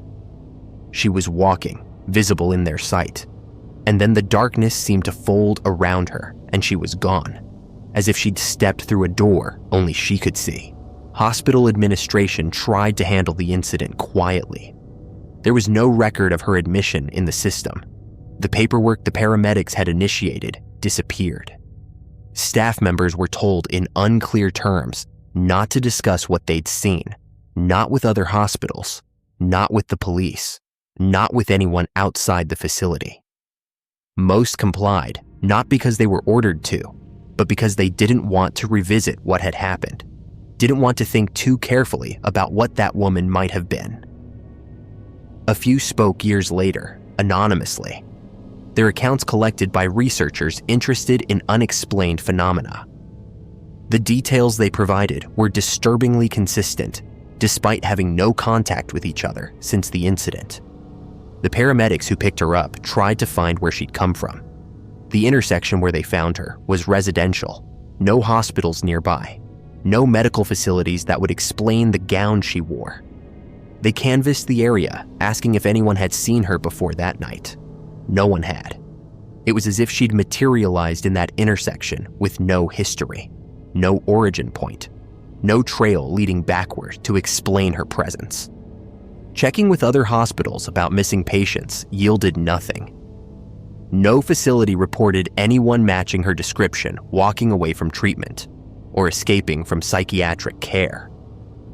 One theory that circulated quietly among staff was that she was a test subject who'd escaped from some classified medical experiment.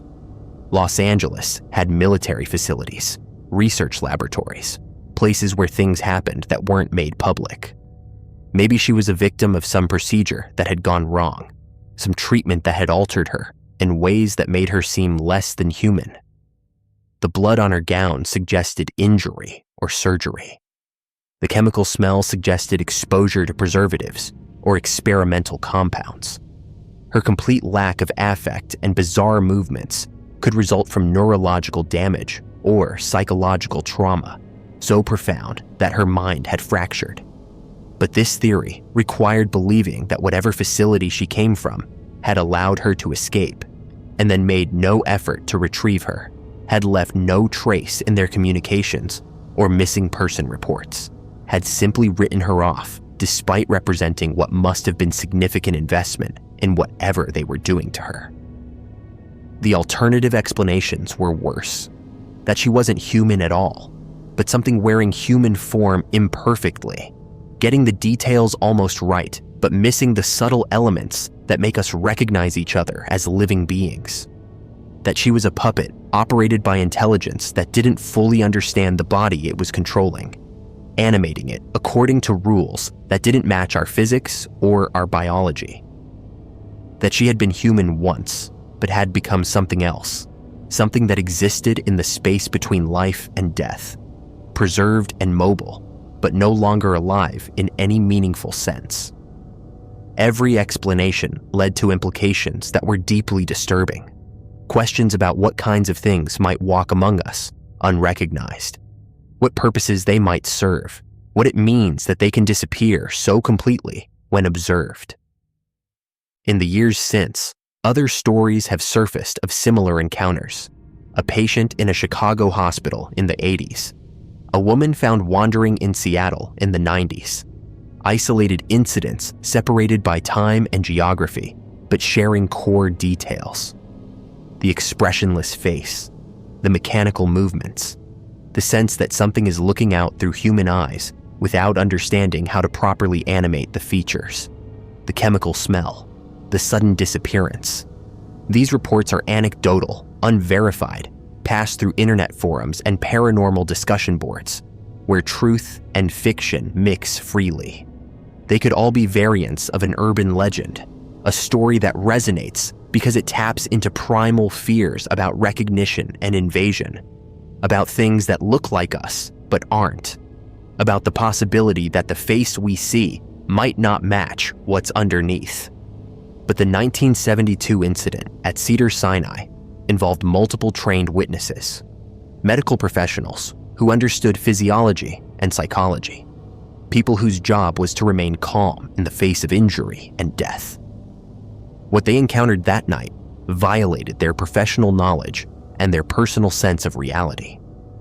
They saw something that shouldn't exist, that operated according to principles that didn't match human biology, that left no trace in hospital records or administrative files, but left permanent marks in the memories of everyone who looked into those unblinking eyes. The woman, if that's what she was, is still out there somewhere. Or she's gone, dissolved back into whatever realm produced her.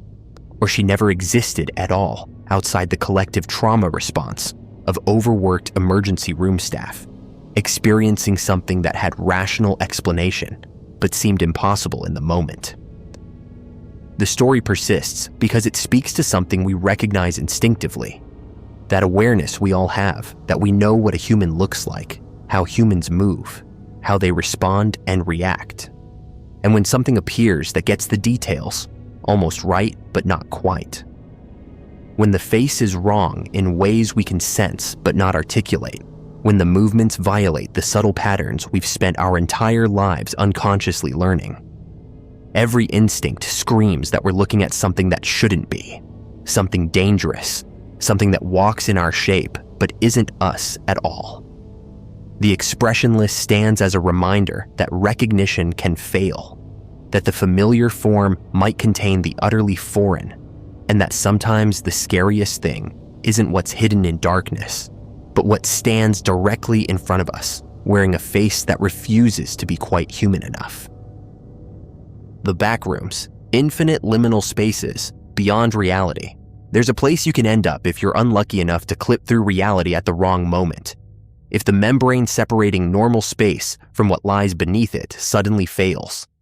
If you take a step and somehow miss the floor and fall not down but sideways, out of the world entirely. It's not another planet or dimension in the science fiction sense. It's more like you've fallen behind the scenery of reality itself, into the infrastructure that holds everything else up, the space between spaces where physics works differently and geometry refuses to make sense. People call it the backrooms because that's exactly what it feels like. You've wandered into the back areas of existence, the maintenance corridors and storage spaces that were never meant to be inhabited, that exist only to support what's in front. And now you're trapped in approximately 600 million square miles of empty rooms that go on forever, lit by buzzing fluorescent lights, carpeted in damp industrial carpet that squelches under your feet, stretching in every direction with no exit, no windows, no way back to the reality you fell out of. The most common description of level 0, the first layer most people encounter, is disturbingly consistent. You find yourself in what looks like an abandoned office building, but the space extends impossibly far. Walls painted in yellowing wallpaper or beige paint. Drop ceiling tiles overhead with fluorescent panels that flicker occasionally, some of them dead, casting sections in shadow. The carpet is moist, always moist, though you never see water and can't identify why the dampness persists. The air smells like old paper and mildew, and something else you can't quite name, something chemical and wrong. And most disturbing of all, the space is maze-like, but seems to have no purpose. Rooms connect to hallways that lead to more rooms. Doors open onto identical spaces. You can walk for hours without seeing anything different, without finding any indication that this place was built for any function beyond existing as empty, purposeless architecture that goes on forever. What makes the back rooms particularly terrifying is the absolute certainty that you're somewhere you shouldn't be, that this place wasn't designed for human habitation or occupation. Everything about it feels wrong. The proportions of the rooms are slightly off, ceilings too low or too high, doorways that force you to duck or that tower over you unnecessarily. The lighting creates shadows that don't match the position of the fixtures. Sound behaves strangely, some noises carrying for impossible distances, while others get swallowed completely. Your footsteps on the damp carpet make sounds that echo wrong, as if the space around you is both smaller and vastly larger than it appears. And there's the constant hum, that electrical drone of the fluorescent lights, mixed with something deeper, a vibration you feel in your chest more than here, suggesting machinery or systems operating somewhere beyond the walls, maintaining this place for reasons you'll never understand. Time doesn't work correctly in the backrooms. People report losing track of how long they've been wandering, unable to distinguish between hours and days. There's no natural light, no windows, no way to mark the passage of time except by exhaustion and the demands of your body for sleep and food. But even these become unreliable. You might feel like you've been walking for days, but your watch, if it still works, shows only hours have passed. Or you might walk for what feels like an hour, only to find that according to any measure you can access, far more time has elapsed. The space seems to absorb duration, to stretch or compress it according to rules that have nothing to do with physics as we understand it. The method of entry is where things get particularly strange and unsettling. People don't choose to enter the backrooms. They no-clip, to use the terminology that's emerged from video game culture. They somehow pass through solid reality into the space behind it. This can happen anywhere, anytime, with no warning and no clear trigger. You might be walking down a hallway and take a step that somehow doesn't land on the floor, but passes through it. You might lean against a wall that suddenly offers no resistance, and you fall sideways into yellow corridors that smell of mildew. You might be alone in a building and turn a corner only to find yourself somewhere that's definitely not part of the structure you entered, somewhere that couldn't physically fit inside it. And when you try to backtrack, the corner you just turned no longer leads back to where you came from. The phenomenon seems to occur more frequently in liminal spaces, areas that exist in transition, that are designed for passage rather than occupation. Stairwells, long hallways, empty parking garages, loading docks, the back rooms of retail stores that customers never see. These spaces, which already feel slightly unreal and unsettling even in normal reality, seem to have thinner barriers, places where it's easier to accidentally slip through into what lies beneath.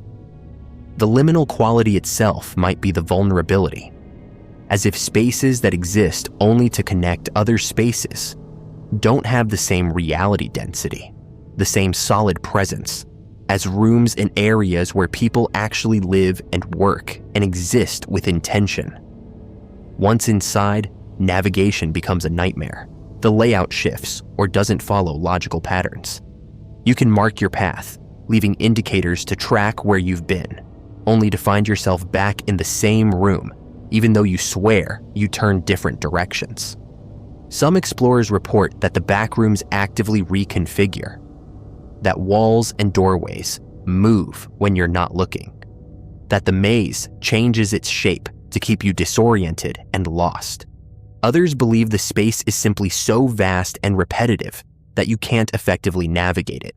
that you're walking in circles without realizing because every room looks identical and your sense of direction degrades in the absence of landmarks or variation.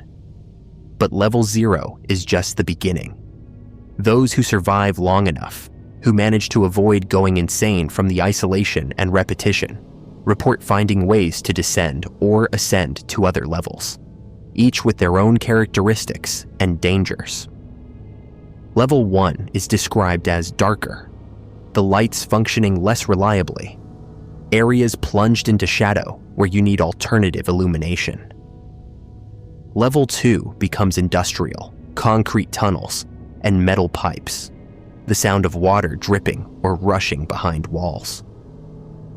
Level 3 is an electrical station, arrays of machinery humming with dangerous voltage, metal grating underfoot, and the ever-present risk of electrocution. Each level gets stranger, more hostile, less resembling anything that could plausibly exist in normal reality. And you're not alone in the backrooms. This is perhaps the worst realization, the moment when you understand that the emptiness isn't total, that something else inhabits these spaces. Entities, most survivors call them, though the word covers a range of phenomena, from the merely strange to the actively predatory. Some entities seem to be former humans who've been there so long they've changed, degraded into things that still vaguely resemble people, but have lost critical elements of humanity. Others appear to have never been human at all, creatures that exist in the spaces between reality, that patrol the fluorescent hallways on business you can't understand, that will hunt you if they detect your presence. The Smilers are mentioned frequently in accounts, entities that exist primarily in darkness, visible only as the whites of their eyes and their teeth, grinning from shadows before rushing forward at speeds that shouldn't be possible. The Skin Stealers, which are exactly what their name suggests, creatures that wear human skin like clothing, hunting other humans to acquire new skins when their current coverings degrade. The Hounds, which look almost like dogs but wrong, too many joints or wrong proportions, moving in packs through the corridors, attracted to noise and movement. And Stranger Things, entities that don't have names because survivors didn't live long enough to document them properly.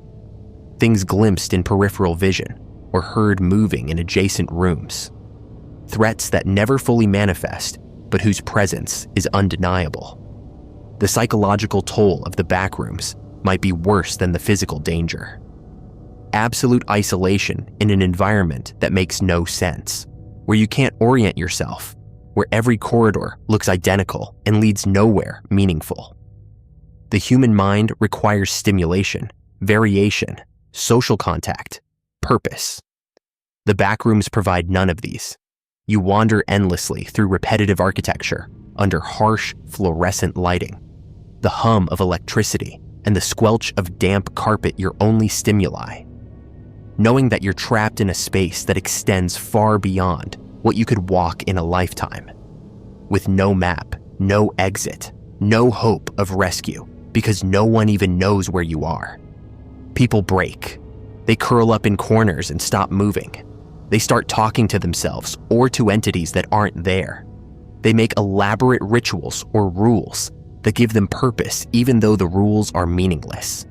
Anything to impose order on chaos, meaning on emptiness, structure on an environment that refuses to provide any. Some accounts describe finding other people in the backrooms, survivors who've been there for indeterminate periods, who've maybe learned how to find safer areas or resources that make survival possible. These encounters are desperate and often dangerous. Some survivors have maintained enough humanity to cooperate, to share information about navigating the levels or avoiding entities. Others have degraded into paranoia and violence, attacking anyone they encounter out of fear or for resources. And some might not be survivors at all, but mimics, entities that appear human until you're close enough that it's too late to escape, that use the desperate human need for social contact as a lure. There are theories about what the backrooms actually are. Some propose it's a pocket dimension, a separate reality that exists parallel to ours, accessible through flaws or weak points in the barrier between worlds. Others suggest it's a construct, something built by intelligence we can't comprehend for purposes we'll never understand. Maybe a testing ground, or storage facility, or prison for beings that perceive reality differently than humans do. Some believe it's a manifestation of collective unconscious, the accumulated psychic weight of all the liminal spaces humans have created, office buildings and storage facilities and empty corridors, somehow coalescing into an actual space that exists outside normal geography. The most disturbing theory is that the backrooms are infrastructure, the literal backrooms of reality, the space where the architecture supporting our universe is located. What we experience as normal reality is the facade, the finished surface, but underneath and behind it is this vast network of maintenance corridors and empty rooms where the actual machinery of existence operates. When you no-clip, you're not traveling to another dimension. You're simply falling behind the scenery, ending up in areas that were never meant to be accessed by conscious beings. But that must exist for the conscious accessible areas to function.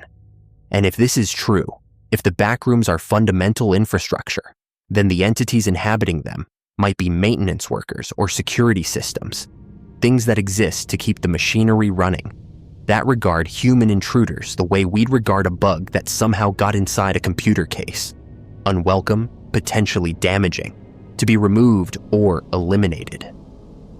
The mythology of the backrooms has grown extensively online, with collaborative world-building creating increasingly elaborate lore about different levels, entities, survival strategies, and groups of survivors who've established territories or safe zones within the hostile environment. Skeptics correctly note that this is creepypasta, internet horror fiction, a collaborative creative project rather than documentation of a real place.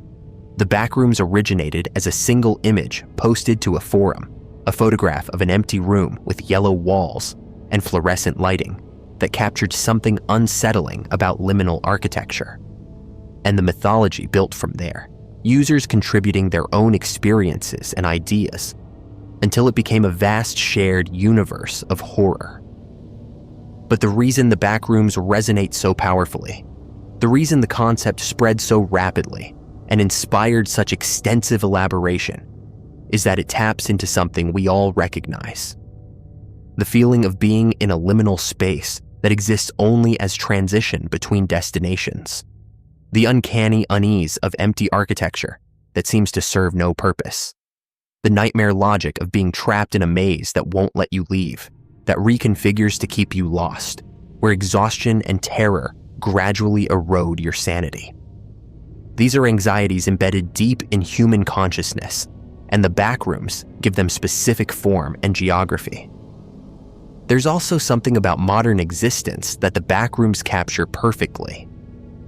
We spend our lives in artificial environments, climate-controlled boxes lit by fluorescent tubes or LED panels, breathing recirculated air, walking on industrial carpet, surrounded by beige walls and drop ceilings. Office buildings, shopping malls, apartment complexes, airports, all designed with similar aesthetics, similar materials, similar proportions. The spaces blur together. You could be in Denver or Dallas or Detroit, and the interior spaces look identical. We've created liminal architecture as the dominant environment of modern life, places that exist purely functionally with no character, no identity, no evidence of human occupation beyond their shape. The backrooms are just the logical extension, the pure distillation of this aesthetic, stripped of even the minimal purpose that normal buildings serve. Whether the backrooms exist as actual place you could physically enter, as psychological space that people experience during mental breaks or sleep paralysis, or purely as collective fiction that resonates because it articulates modern anxieties, doesn't change the fact that the concept has power. It speaks to the fear of being lost, of being alone, of being trapped in an environment that makes no sense and offers no comfort. It captures the horror of endless empty rooms that go nowhere, of fluorescent lights that never turn off, of damp carpet and yellowed wallpaper, and the constant electrical hum of a place that exists purely to exist, without purpose or meaning or end. And late at night, when you're alone in a building, when you walk down a long hallway that seems slightly too empty, slightly too quiet, when you turn a corner, and for just a moment, you're not quite sure where you are, or whether the space you're in connects back to where you started, there's a small voice that whispers, maybe it's possible. Maybe reality has weak spots. Maybe you could take one wrong step and fall through into endless yellow corridors that smell like mildew and desperation, into the buzzing fluorescent forever of the back rooms, where you'd wander until you died or changed into something that belongs there. Another entity haunting the liminal spaces between real places, waiting in the empty rooms behind reality for the next person to clip through and join you in the endless maze that has no exit, no purpose, no meaning except to exist as the infrastructure supporting everything else. The spaces between spaces, the rooms behind the world. The Chronovisor, Vatican technology to see through time. In the archives of the Vatican, behind layers of security and classification that protect some of the world's oldest and most sensitive documents, there allegedly exists a device that represents one of the most extraordinary technological achievements in human history, if it exists at all. It's called the Chronovisor, and according to claims made by a Benedictine monk named Father Pellegrino Ernetti in the 1960s, this machine can view events from the past by receiving, decoding, and reconstructing electromagnetic radiation that those events emitted, effectively turning history into something that can be witnessed rather than merely studied through artifacts and texts. Ernetti claimed to have been part of a team of scientists who built the device, claimed to have used it to witness crucifixion of Christ, to see Napoleon giving speeches, to watch performances of lost Greek plays, to observe moments from history that were previously accessible only through fragmentary accounts and conflicting testimonies. If true, the Chronovisor represents technology that could revolutionize history, theology, archaeology, and our understanding of time itself. If false, if Ernetti fabricated the entire story, the question becomes why a respected religious scholar would create such an elaborate hoax, what he hoped to achieve, and whether perhaps his claims contain elements of truth wrapped in exaggeration or misdirection. Whether the Chronovisor exists in some form, even if not exactly as he described it.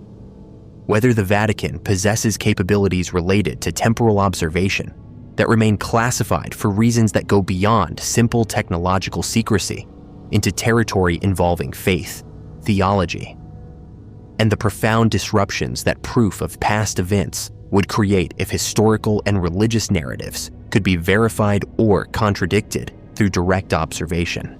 Father Pellegrino Ernetti was a respected figure, not a fringe character prone to wild claims.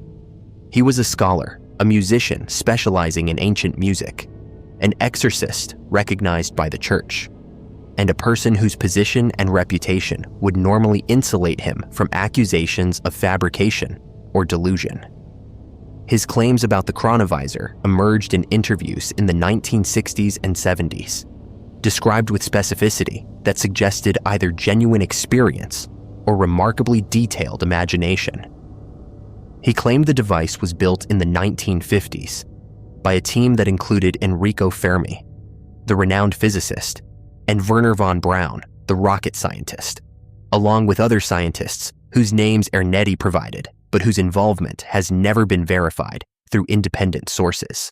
The operating principle Ernetti described relies on the premise that all events emit electromagnetic radiation and sound waves that travel outward from their point of origin. and under certain interpretations of physics, never completely dissipate, but rather become increasingly dispersed and degraded as they propagate through space.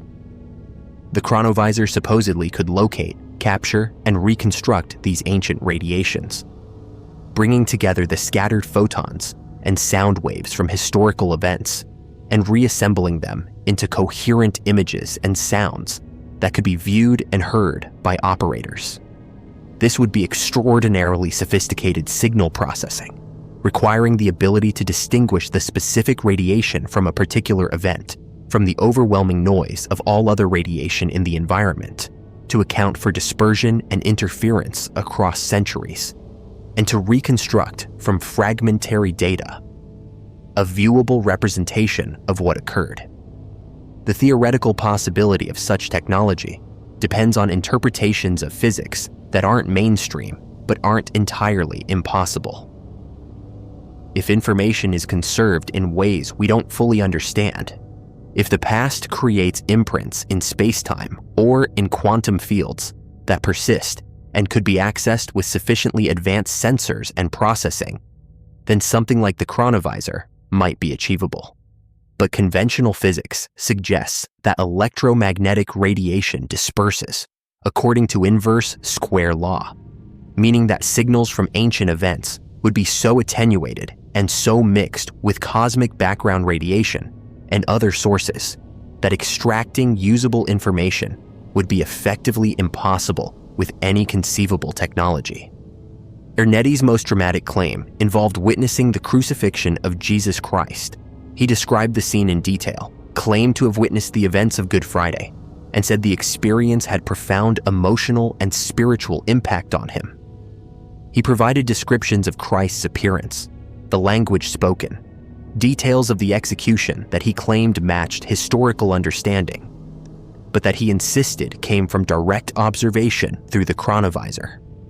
For the Catholic Church, verification of the crucifixion through direct observation would have immense theological implications, providing physical evidence for the foundational event of Christianity, while simultaneously raising disturbing questions about whether the past should be observed, whether some events are sacred and should remain known only through faith rather than through technological voyeurism. The Vatican's response to Ernetti's claims was notably restrained. They didn't denounce him as a fraud, didn't defrock him, or censure him officially, but they also didn't confirm or acknowledge the existence of the chronovisor. This ambiguous response has fueled speculation that the Church knows more than it's saying, that perhaps the device exists, but the Church has chosen to classify and suppress it for theological and practical reasons. If historical events can be viewed directly, it would destabilize both religious certainty and historical scholarship, creating conflicts where direct observation contradicts accepted narratives, where faith becomes testable and potentially falsifiable, where every contentious historical question, from Christ's resurrection to the details of various miracles, could theoretically be investigated through temporal viewing. The photograph that Ernetti provided as evidence significantly damaged his credibility. He claimed it was an image of Christ captured through the chronovisor during the crucifixion, showing Jesus' face in profile. When researchers investigated, they discovered the image matched a postcard sold at the Sanctuary of Merciful Love in Collevalenza, Italy, showing a wooden relief sculpture. Ernetti claimed the postcard creators had copied the chronovisor image, but most concluded that Ernetti had simply photographed the relief and presented it as chronovisor output. This apparent fraud cast doubt on his entire narrative. If he faked this evidence, perhaps the entire chronovisor story was fabrication. But Ernetti never recanted his claims, even as evidence against them accumulated. On his deathbed in 1994, he maintained that the chronovisor was real, that he had indeed seen the past through it, though he allegedly told a colleague that not everything he had said about it was accurate, a cryptic admission that might mean he embellished, or might mean he had been forced to include disinformation in his public accounts to protect classified aspects of the project. The composition of the alleged team raises questions. Fermi and von Braun were both brilliant scientists with expertise in physics and engineering that could theoretically apply to exotic technology development, but both died.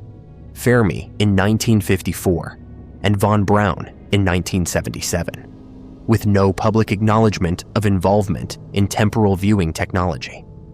If they were involved, it would have been deeply classified work that they took to their graves.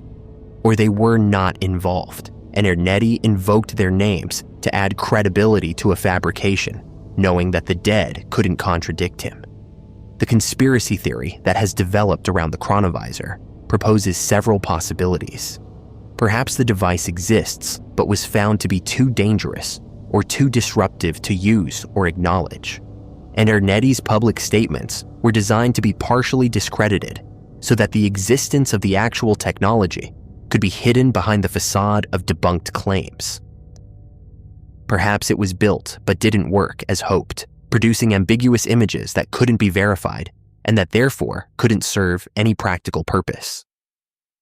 Perhaps it worked too well, revealing things about history and theology that powerful institutions decided must remain hidden, and Ernetti was silenced or contained, his claims dismissed as fraud to prevent further investigation.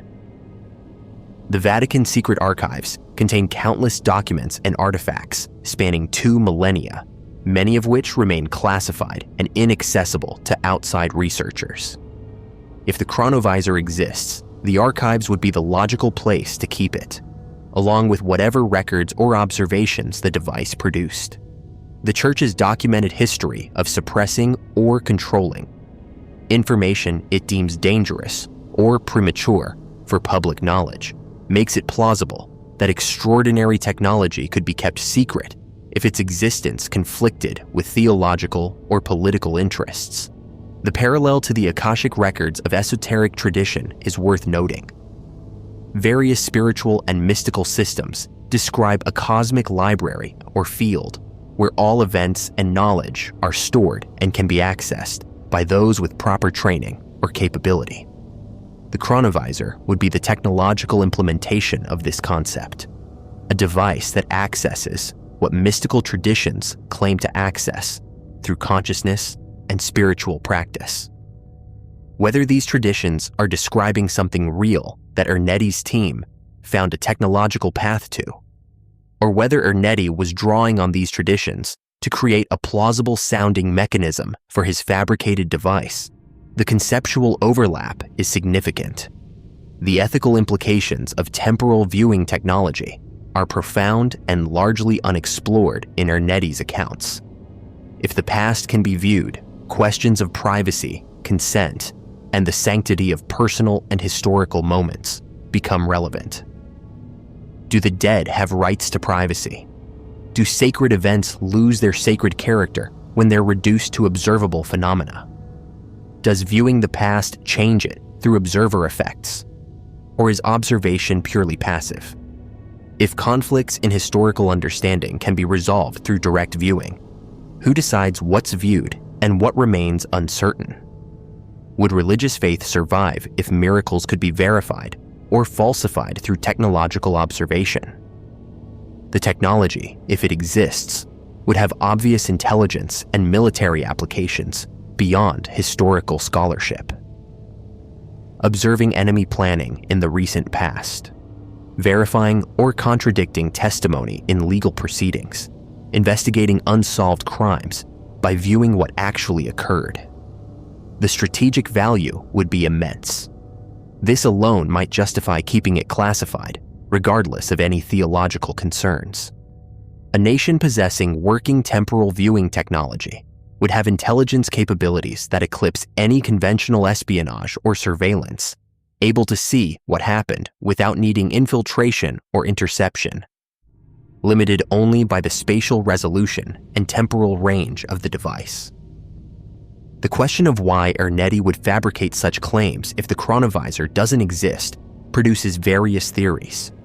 Perhaps he genuinely believed in the concept and created false evidence because he couldn't build the device but wanted to manifest the idea, believing that publicly claiming it existed might inspire actual development. Perhaps he was experimenting with memetics, with how ideas spread and persist, using the chronovisor as a thought experiment that he presented as reality to study reactions. Perhaps he had psychological or spiritual experiences that he interpreted as viewing the past and genuinely believed they were real, translating mystical or imaginal visions into a technological framework that made sense to his scientific era. Or perhaps the truth lies somewhere in between fabrication and reality. Perhaps early research into temporal viewing produced ambiguous results, unclear images, or data that might have been from the past, but might have been artifacts or noise. And Ernetti extrapolated from these preliminary results to make dramatic claims that exceeded what the technology could actually demonstrate.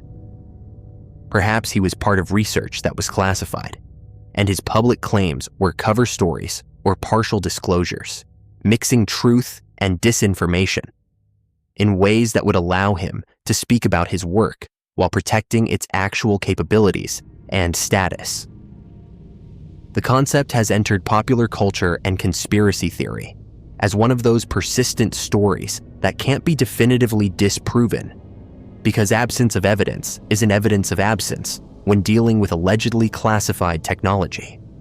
The chronovisor joins other supposed Vatican secrets. The third secret of Fatima, hidden archives containing evidence that would shake Christianity, technologies, or knowledge inherited from previous civilizations.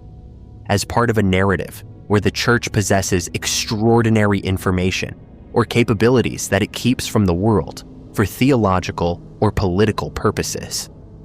Whether the chronovisor exists as anything more than an idea, whether Father Ernetti witnessed the past through technology or through imagination, or through some mystical experience he misunderstood as technological.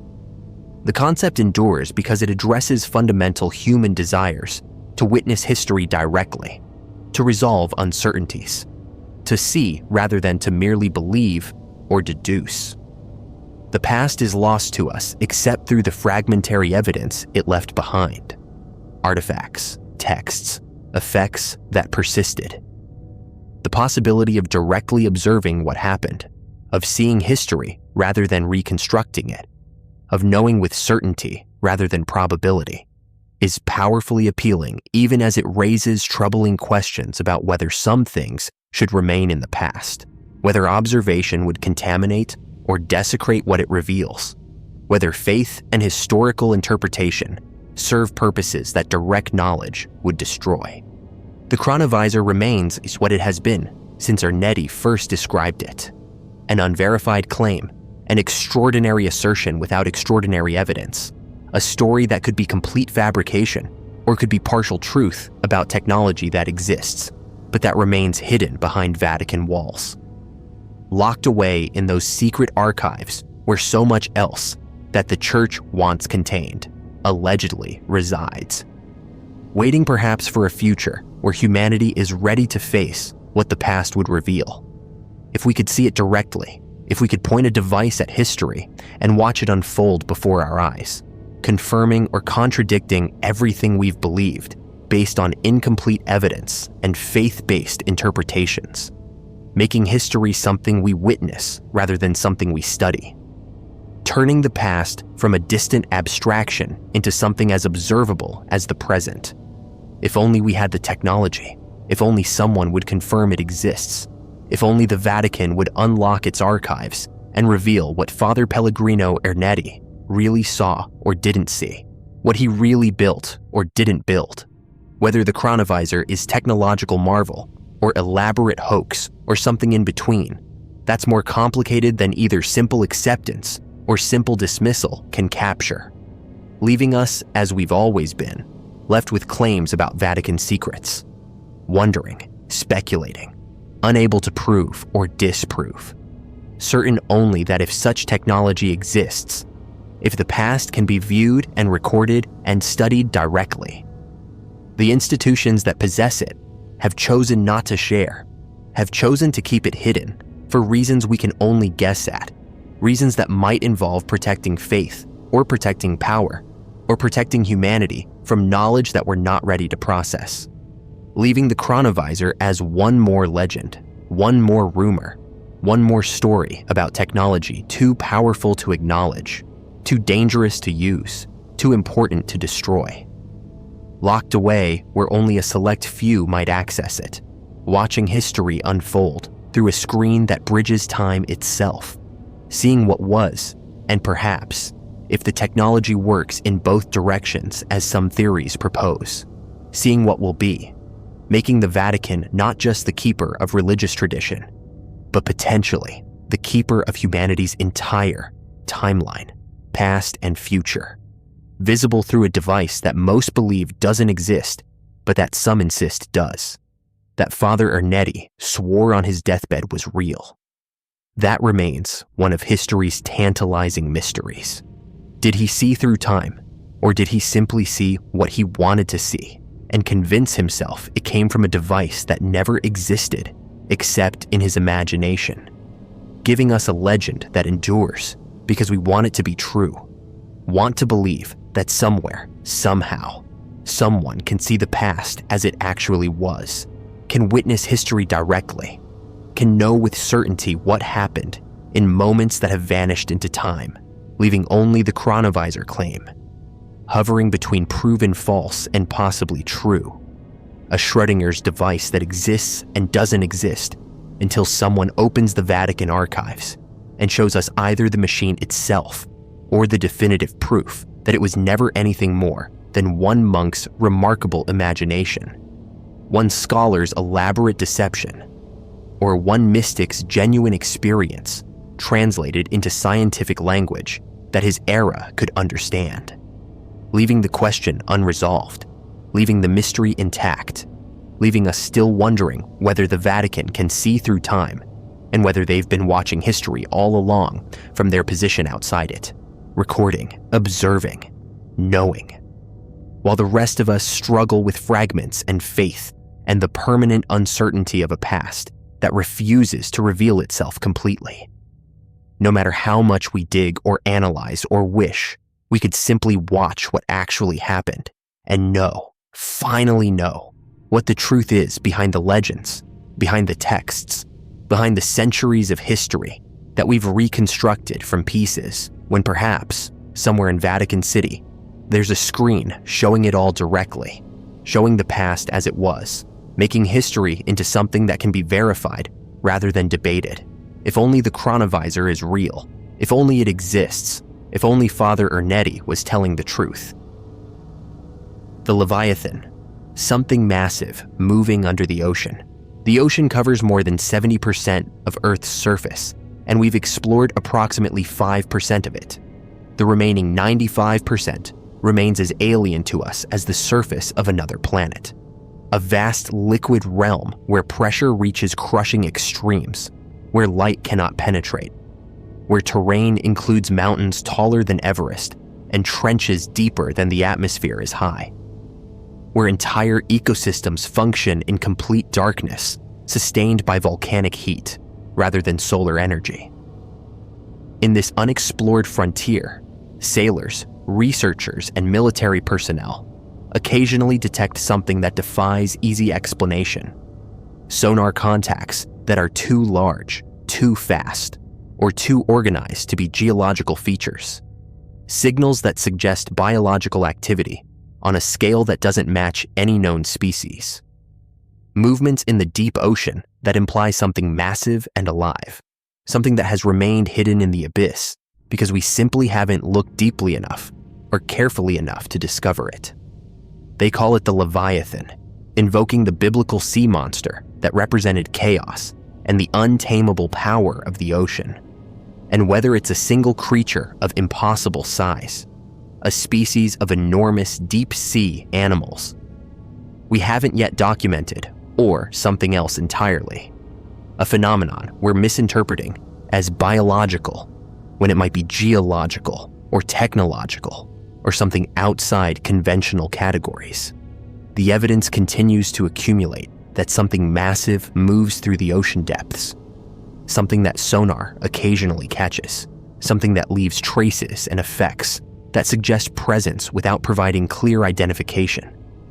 Something that has adapted to the deep ocean so completely that it may never surface, may never enter depths where humans can easily study it, may remain in those unexplored 95% where the pressure and darkness provide perfect concealment for something whose size and nature would fundamentally alter our understanding of what the ocean contains, what lives in its deepest reaches, what moves beneath the surface beyond our sight, and mostly beyond our detection.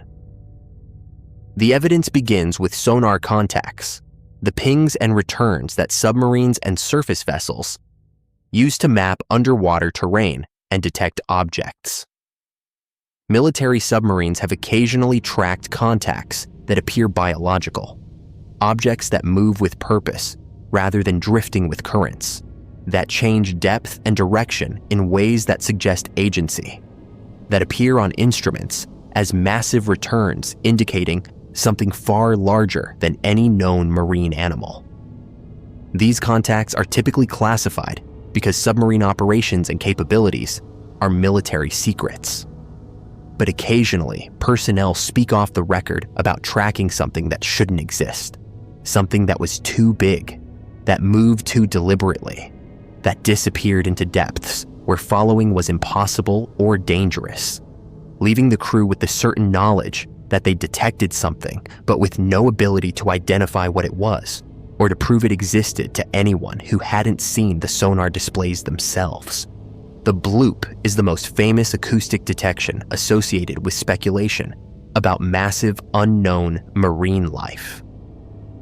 In 1997, hydrophones deployed by NOAA as part of their ocean monitoring network detected an ultra-low frequency sound of extraordinary power, loud enough to be recorded by sensors over 5,000 kilometers apart.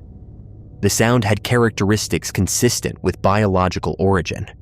It matched the profile of sounds produced by marine animals rather than geological or man-made sources.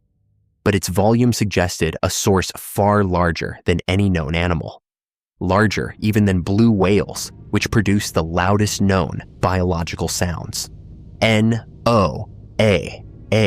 eventually attributed the bloop to ice quakes, the cracking and fracturing of ice sheets as they break and move, explaining the volume and characteristics without requiring unknown biology. But the initial interpretation that the sound might be biological, combined with its immense power, sparked widespread speculation about what could produce such a sound if it wasn't ice, but rather something alive, something so large that its vocalizations or movements created acoustic signatures detectable across ocean basins. Witnesses from ships describe encounters that don't make news, but that accumulate in maritime lore. Crews report seeing disturbances in the water too large to be whales, massive swells or movements that suggest something enormous just beneath the surface, shadows glimpsed in deep water that extend beyond what any known animal's size would account for. Occasions where the sea itself seems to rise or shift in ways that indicate displacement of water by something underneath with volume that exceeds normal marine life. These accounts are typically dismissed as misidentification of whales, schools of fish, submarines, or geological features. But witnesses insist that what they saw was different, was larger, was something that their experience with the ocean told them didn't match anything they'd encountered before. Giant squid were considered cryptozoological mythology until specimens were finally documented in the 19th and 20th centuries, proving that creatures of enormous size can live in the deep ocean effectively hidden from human observation for millennia. Colossal squid, even larger, were discovered more recently. These discoveries demonstrate that the ocean can conceal megafauna, that extremely large animals can exist in the depths without being readily observed by surface-dwelling humans, that science's catalog of marine life remains incomplete and likely contains significant gaps. if squid reaching 12 to 14 meters can remain largely unknown until recently. What else might exist in deeper waters, in regions less accessible than the depths where giant squid hunt? The megalodon, the enormous prehistoric shark, is frequently invoked in speculation about the Leviathan. Megalodon lived until roughly 2 to 3 million years ago, reached lengths estimated at 15 to 18 meters, and was apex predator in the oceans it inhabited. It's officially extinct, but occasional claims surface of evidence suggesting survival into modern times. Teeth that appear too recent, sightings of sharks of impossible size, arguments that the deep ocean could support a relict population. Mainstream science considers megalodon survival extremely unlikely, given the lack of evidence and the ecological requirements such a large predator would have. But the possibility that some large prehistoric marine species persisted in isolated deep ocean environments cannot be absolutely ruled out without comprehensive survey of the entire ocean, which remains technically and economically unfeasible. The pressure and environment of the deep ocean create conditions where massive size might be sustainable or even advantageous.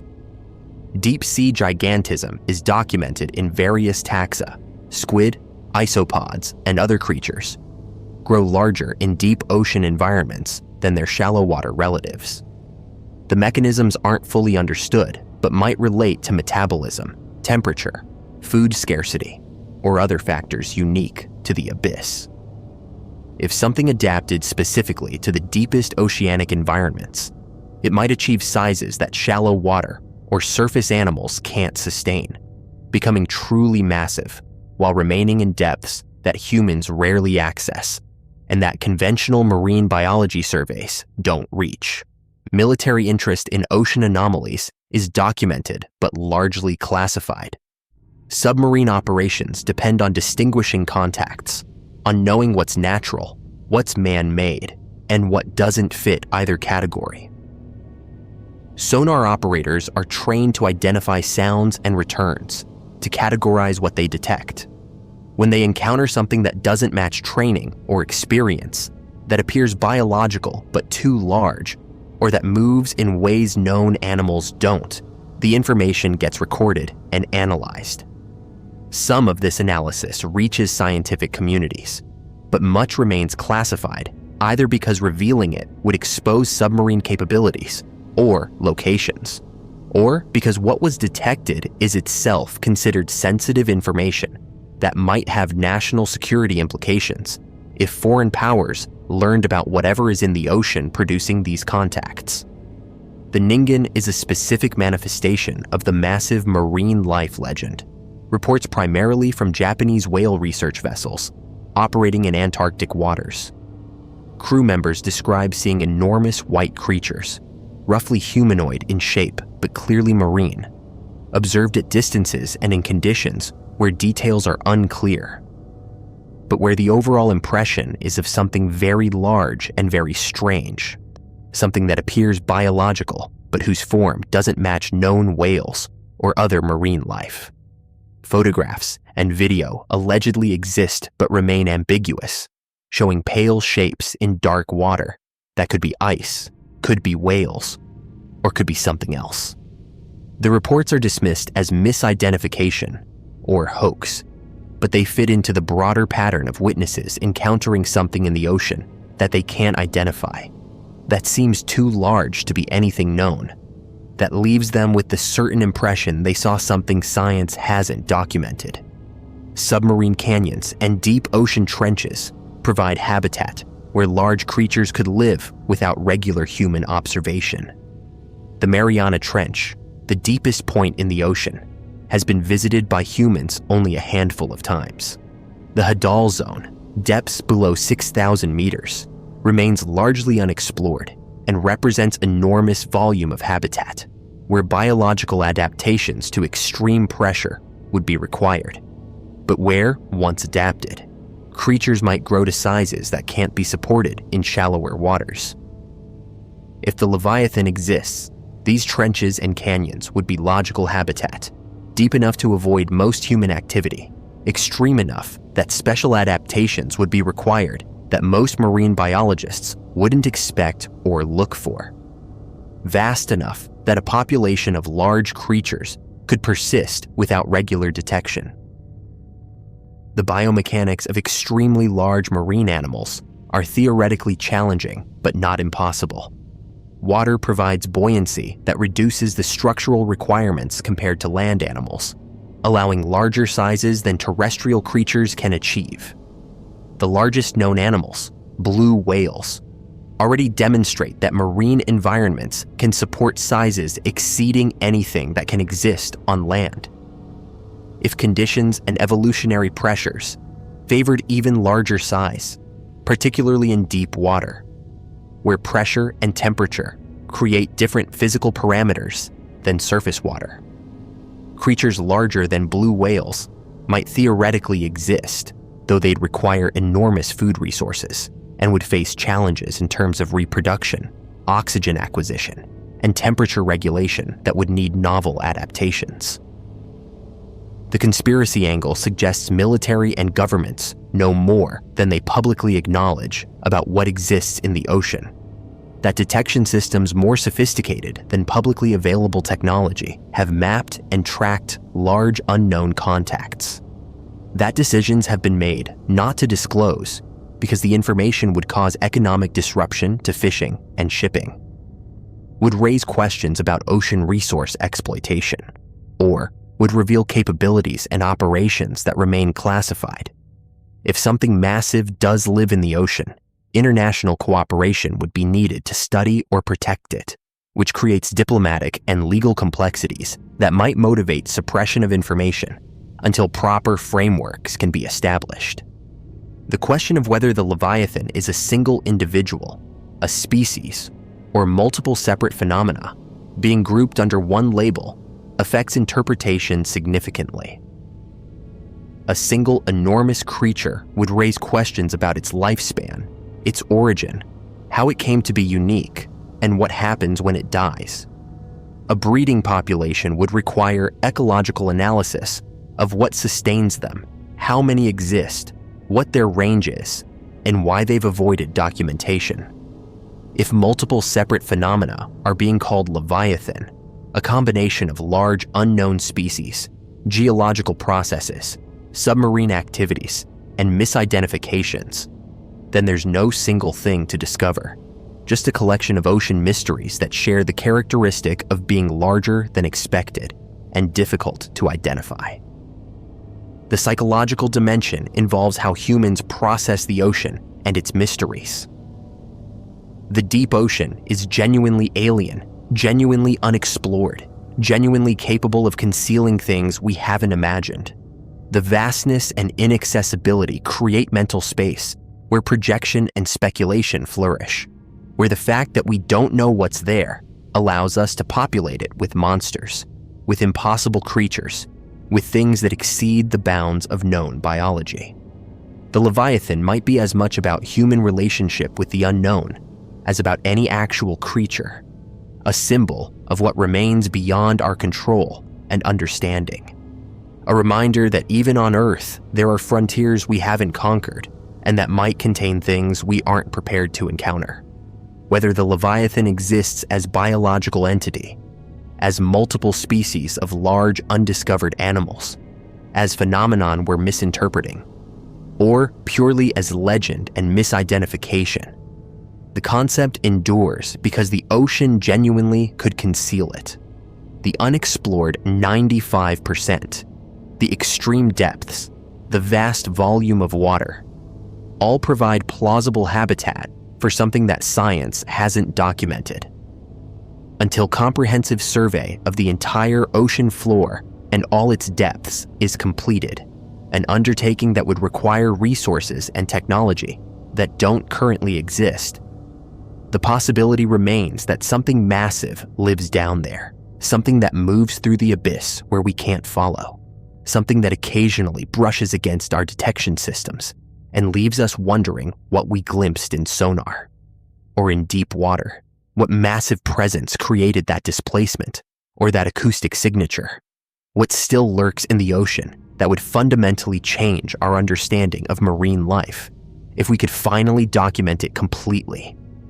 Rather than catching these fragmentary glimpses, these suggestions, these traces of something enormous that the deep ocean holds and protects from our observation, maintaining its mystery across the centuries, across the millennia, the Leviathan swimming through depths we can barely reach, remaining just beyond clear detection, continuing to move beneath the surface where something that large shouldn't be able to hide, but where the ocean's vastness and our limited exploration create perfect conditions for concealment, leaving us to wonder whether the ancient legends of sea monsters were fanciful imagination, or whether they were attempts to describe encounters with something real, something that still exists in the ocean's depths, something massive and alive and unknown, waiting in the abyss, moving through water too deep and too dark for easy study.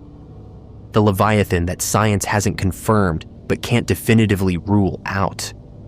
That remains possible until we finally explore enough of the ocean to either discover it, or to be certain that the depths contain no creatures of the size and nature that reports suggest, leaving us suspended between belief and skepticism, between the possibility that something magnificent and terrifying lives in the ocean, and the probability that what witnesses have seen is explicable through conventional biology and misidentification, but never quite certain, never quite able to dismiss completely the idea that somewhere in the unexplored vastness of the deep ocean, something massive moves, something that would deserve the name Leviathan if we ever manage to prove its existence, if the ocean ever yields its secret and shows us what's been hiding down there all along, what's been moving beneath the surface of every sea and ocean, just beyond our ability to clearly observe and document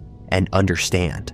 The Leviathan that is either real and waiting to be discovered, or imaginary and waiting to be finally dismissed, but that until then remains one of the great mysteries of the unexplored ocean, a possibility we can't eliminate, a creature or phenomenon or something else that might exist in the 95% we haven't seen, swimming through the darkness, moving through pressure that would crush human bodies, existing in an environment so extreme and so vast that hiding even something massive becomes plausible, becomes possible, becomes the explanation for why, after all our ocean exploration, we still can't definitively say what lives or doesn't live in the deepest reaches where the Leviathan allegedly dwells, where sonar occasionally catches something, where witnesses sometimes see disturbances too large to easily explain, where the mystery persists and likely will persist until either discovery proves it real